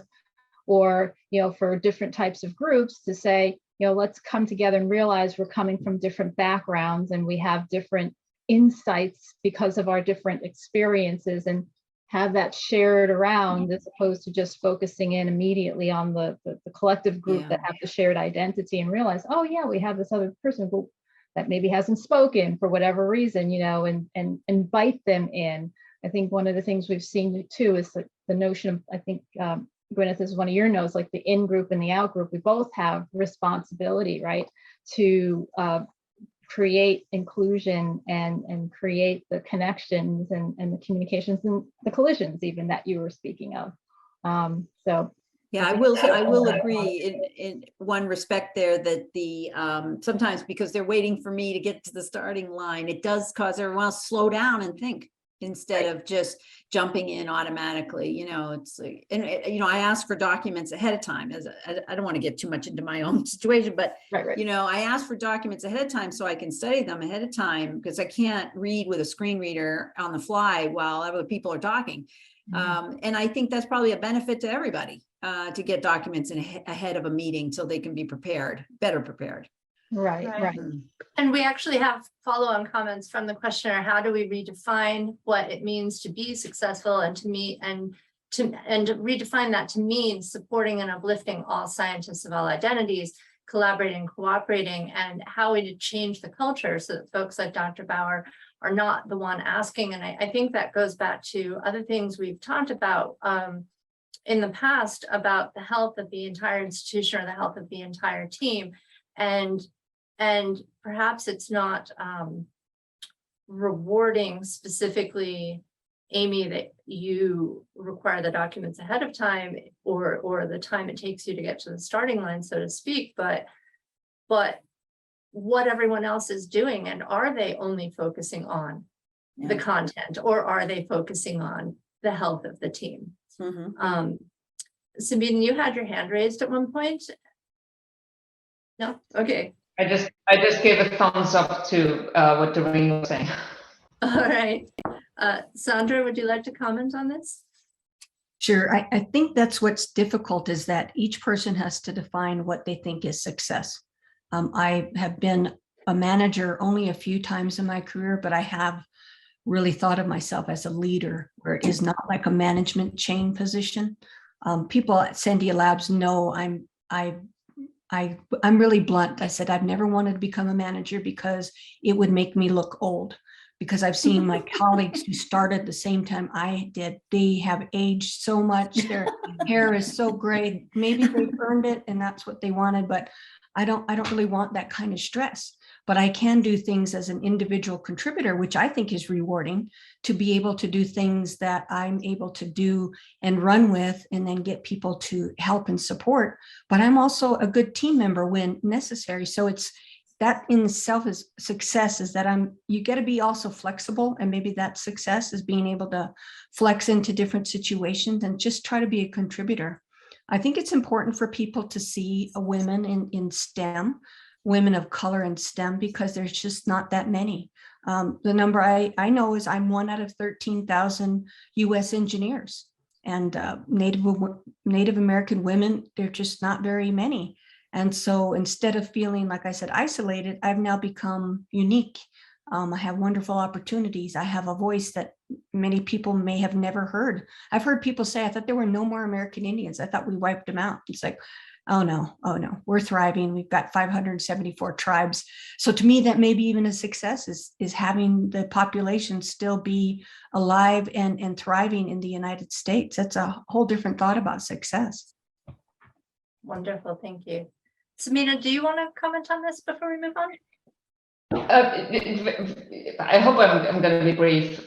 For me, what I realized over time was that what was important for me was the feedback from the people. It was mostly about motivating people,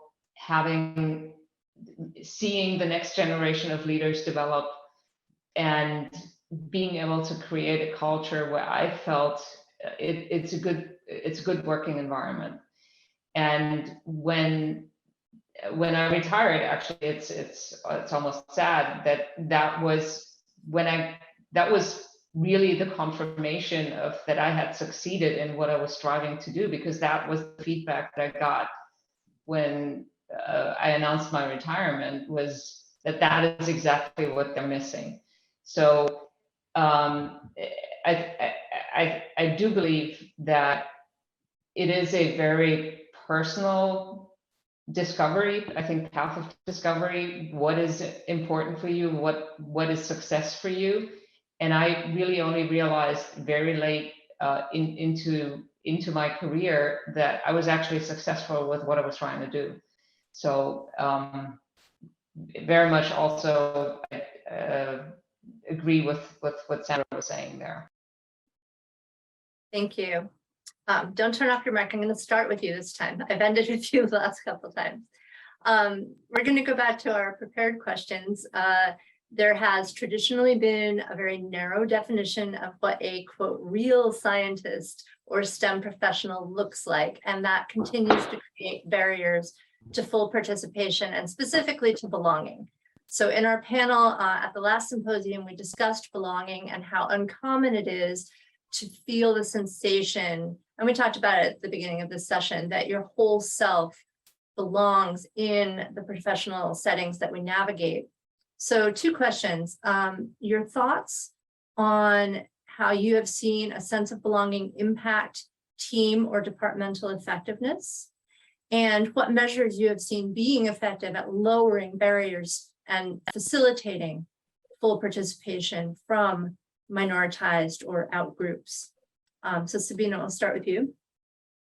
Yeah, I always say, belonging in the STEM environment always started with actually being accepted as somebody that could understand science. And again, I don't want to come off as somebody who felt neglected or anything like that over the course of her career, but not being part of an engineering or natural scientist field for me did create the sensation of being an outsider. And I think it took me a long time to figure out that other qualities can be important as well, especially when you come from Germany, where being educated in your field is the only thing that counts. It's very, very difficult to have to step into a career from the side, as I did throughout the majority of my career. And now I totally got off track with the question. So one of the things that we did in my teams was really to have dedicated discussions with especially employees or team members that came from a non-traditional path. We had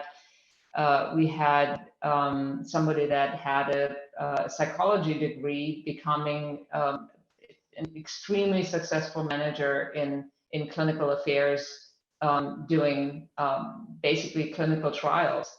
And we also had one employee that I just admired for her optimism, for her people skills, for her dedication to her work, who was struggling because she didn't have a science degree. And didn't have the means or the measures to pursue that degree because of, being a single mom, just having, it's extremely difficult to do that on the side, as many of you know.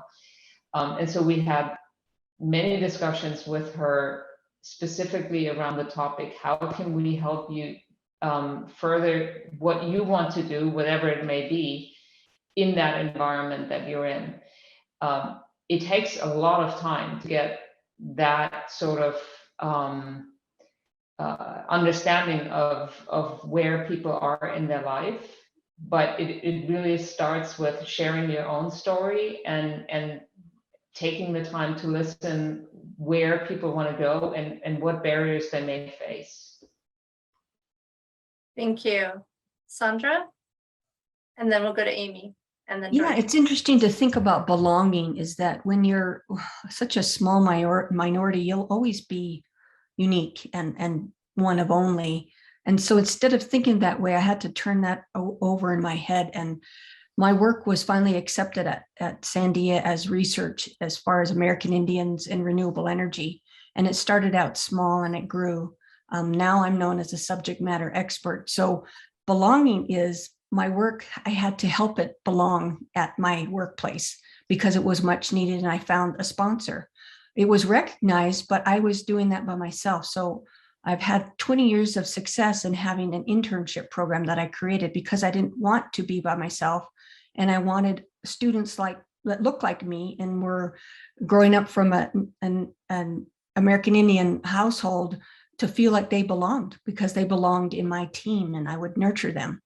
And so over 20 years, I've hired interns. And I did that because I worked within a system that interns are very inexpensive. And so it wasn't a risk for my management to take. I was the one that created it and then nurtured. And over these 20 years, I've had 49 interns that are American Indian students and researchers, one Alaska Native. And I like that they felt like they belonged because they were a part of my team. And they've been successful in taking the philosophy of, can you use this in academia? Can you use this in nonprofit? Can you work for the federal government? So they created their own belonging because of the work and their uniqueness. So sometimes we have to think outside the box of where we are to create something very new, to be able to have that sense that they do belong in this work, and it's much needed. Thank you. Amy? Yeah, this is a very practical observation on my part related to this question. I was co-leading a workshop of about 60 or 70 people in August. And I realized after a while that the discussion around the table, around the round table, was being dominated by 4, 5, 6 men who were in the in-group. They had been working in this area of research for quite a while. They knew all the players. And I realized, like, okay, this is not good. Here, there were a bunch of young scientists, many of them women, sitting around the outskirts of the table, who weren't saying a word, you know, and I went, okay, this is bad. This is not good. And I, myself and another senior woman who would happen to be there, we spoke up at the meeting and said, okay, this is bad. The demographics are not good here. We didn't say right out, like, you guys are talking too much. But I was able to put my finger on one practical solution, which was a glossary. It turns out that in this particular research area, and this particular grant program, there was a lot of acronyms. And if you were in the in-group, they're just tossing the acronyms around, like JIP that and this and that and this. And the junior folks and the early career researchers in the room are like, huh? What are all these mean? And the senior in-group wasn't taking the time to define what all these acronyms were. So I stood up, I said, okay, one of the first things we're going to do in this grand project here is we're going to make a glossary. You know, and I called it, I said, without that, it's a barrier to inclusion. You know, if we don't even have a common language. So let's get it together, people, and make a glossary of terms, basically. So it's a very, very, I don't know, simplistic or practical thought on this question. No, it's very, very practical. I remember the first Navy meeting I went to, everything was acronyms. And I filled up the back page of my program with acronyms to go ask someone about it. And I found that some of the Navy people didn't even know what the acronyms were. They could tell me not what it stood for, but like when we say that, we're talking about, you know, a particular kind of telephone call. They had an acronym for a particular kind of conference call that they Right. Whatever. And it was a barrier to inclusion. I felt like it was another language and that I hadn't understood the entire first morning. Yeah. But anyway, Yeah. Doreen, could you address this question about teams and the impact of belonging? Yeah, so I think, again, I might have a unique or different experience, like as, for example, as a mixed race person, Black, white, and including even heritage and Cherokee, I've never, ever, as just an individual person, felt that I belonged. So the whole notion of belonging, I think for me, is just in such a completely different place or space. Something I always wish I had felt, but I don't know that I would, except maybe among other mixed people. So in my professional life or in workspaces, I feel like I've approached it more as I do in my own personal life, where I'm just a unique individual, like other unique individuals. So I look at myself and others just as we're all different people with different values and different talents to offer, and we come together. And I try to, make the most of my participation in those groups and, achieve a belonging within those groups. And I think that works out more times when other people in the group share that kind of a philosophy or outlook, where they're accepting of everybody for what they bring to the table. And of course, there are situations many times where that's not the case. And again, I think I'm somewhat desensitized at this point where I just soldier on and I do my thing. And I don't think it on the outside necessarily gets to me, but those are, definitely some times where, yeah, it can be frustrating or challenging for me personally to continue on and work with a group where, again, I'm not valued or I'm not listened to or I'm, discounted because I'm a woman or because I'm a woman of color. So yeah, belonging is a huge challenge for me that I've pretty much struggled all my life, and that continues. I hear that. I am also Black, white, biracial, and yeah, going all the way back to the acceptance of family belonging has been a constant struggle. We are coming up to time. I would like to just offer each of you a minute to wrap up with any parting thoughts, if you'd like, about anything, the talks yesterday, the salons, and Sandra, can I start with you? Sure, I am just grateful to be a part of the meetings yesterday and today. I've learned quite a bit. There's some things that I've experienced that were similarly discussed yesterday, and I just thought, oh, good, it's not just me, that there is a dialogue about these issues with women in STEM. I will just say that, trying to just be yourself is so important at every part of your career, and that's not always easy because you may not fit in, but your work is necessary and needed, and for you to do your work is very important. I think for us in this country, with research and science being so important to how we get ahead of different issues and challenges. So I would just encourage the young women that are on here is that we admit it's been a rough road and it may be for you, but there's people like myself and the others on this call who are cheering for you, who want you to do well. And I get emotional. We need you to do your best. We need for you to succeed, and we want you to succeed. So that's my thoughts. Thank you. Amy? Yeah, great comments. First, I want to thank the organizers of the symposium. It's really very proud to have been able to be a part of it, and a great conversation. I wanted to just quickly address a comment that was in the chat about, why is it that people from the out group seem to always have to be the ones to speak up, right? And say, hey, I'm on the out here and I want to be on the in, and what can be done about that? I've started using this little analogy, which is a little bit specific to my particular disability, but might be applicable to others. If I, as part of my work and my professional life, needed to get into a particular building for a conference, say, and I was in a wheelchair and the building had no wheelchair ramp. Would everyone at the meeting expect me to have to build the wheelchair ramp?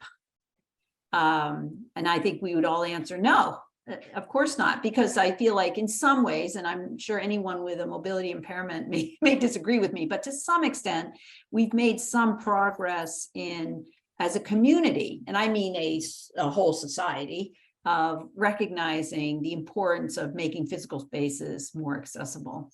So that's become almost accepted now. So we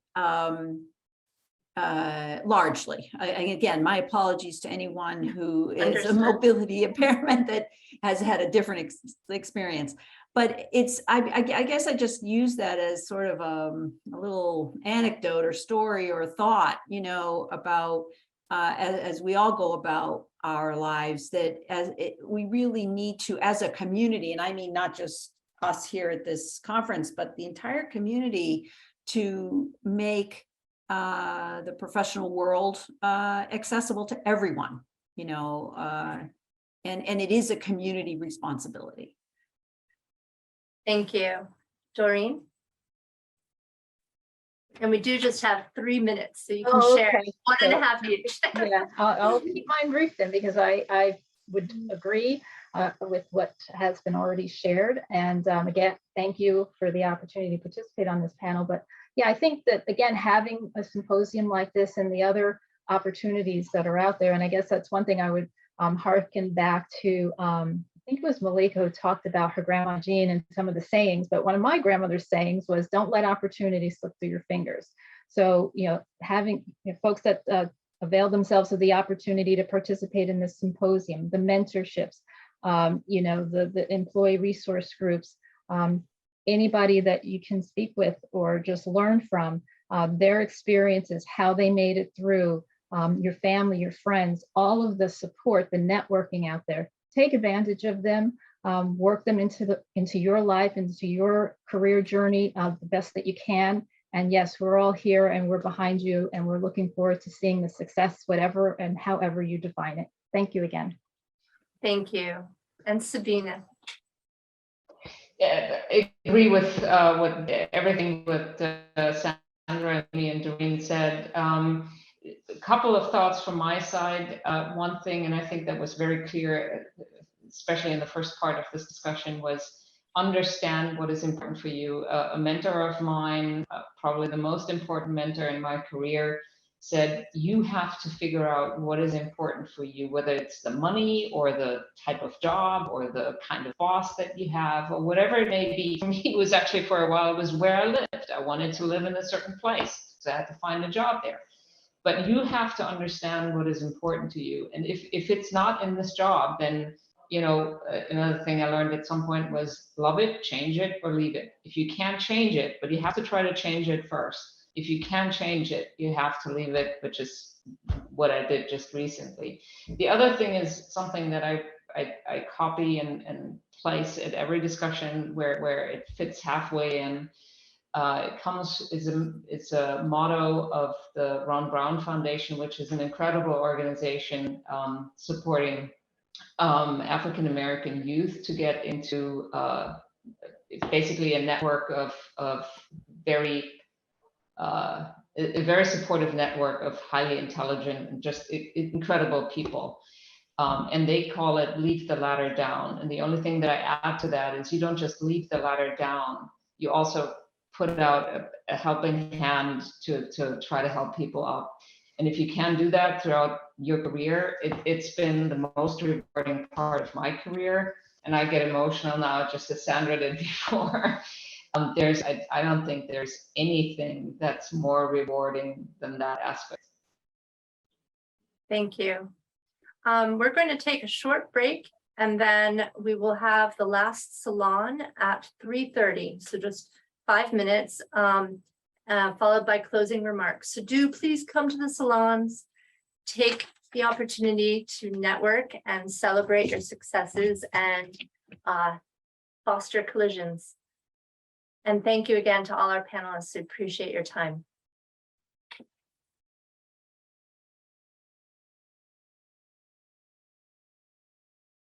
Everyone, we're just going to do a quick little wrap up. I'm going to introduce you to Joanna Roach, who's the MMA's executive director. Joanna.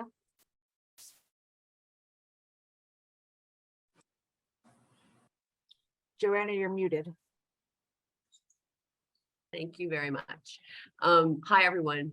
Thank you so much for having joined us for the past couple of days. I just had the pleasure of chatting with some folks in a breakout session, which was really lovely. And I think the first person, I'm just here to sort of wrap it up and to say that I hope that this experience for you really contributed to your feeling part of and leading the effort of women in STEM and their allies, right? Which is very important work and certainly very important to the Mariah Mitchell Association. I want to acknowledge and thank Jason Finger, especially for all of the hard work that she has done on this program for a number of years, and the work it took to bring this particular program to fruition. Now, that said, I'm going to run through some thank yous, and let's start with the speakers. So I'd love to thank Nicole Cabrera Salazar, Nancy Ryan Gray, Malika Jeffries. Thank you. Our panelists, Amanda Ho, Tara Spann, Dion Hoskins Brown, Chiara Mangarelli, Skylar Larson, Shauna Young, Malika Jeffries, Darby DR, Doreen Price, Amy Bauer, Sandra Begay, and Sabine von Sangbush. The co-chairs who are here today, which is Gwyneth Packard and Stella Kafka. Pleasure, and thank you very, very much for the work you've done. And our salon leaders, Meg Thatcher, Regina Jorgensen, who is also part of the MMA and champions this cause on a regular basis, Sarah Betty, Sherry White, Gwyneth Packard, and Stella Kafka, and our committee and advisors, Gwyneth and Stella, Joel Bowman, Joe Santucci, Patricia Michelson, Catherine Bishop, Celia Mulcahy, an MMA fellow, Bridget Yang, Regina Jorgensen, and Kathy Rohde. Thank you. Thank you all. And then just a few more shout outs to some sponsors who really helped to make this all possible. That's Mass General Brigham, the Dana-Farber Cancer Institute, Agios, Excelis, Stinson, the Simmons Foundation, the American Astronomical Society, Mount Holyoke College, Schwartz Hannum, D.E. Shaw and Company, Vassar College, the Tuppence C. Harris Foundation, Massachusetts Technology Collaborative, the Keenan Institute for Engineering, Technology, and Science, Mass Bio, Novartis, and the American Philosophical Society. I sincerely hope that all of you take something that you learned today or in the last few days and go out into the world and apply that, right? Whether it's for others or for yourself, but to set an example and to be a leader, because that's what we need. So thank you so much. Jason, again, thank you very much for all the work you've done on this. And we hope that we are able to find a way to continue this conversation and continue to inspire each other. Thank you. See you in 2 years. Thank you, everyone. Bye. Bye. Be safe. And thank Keep in you for touch. coming. Thank you. Hey, everybody.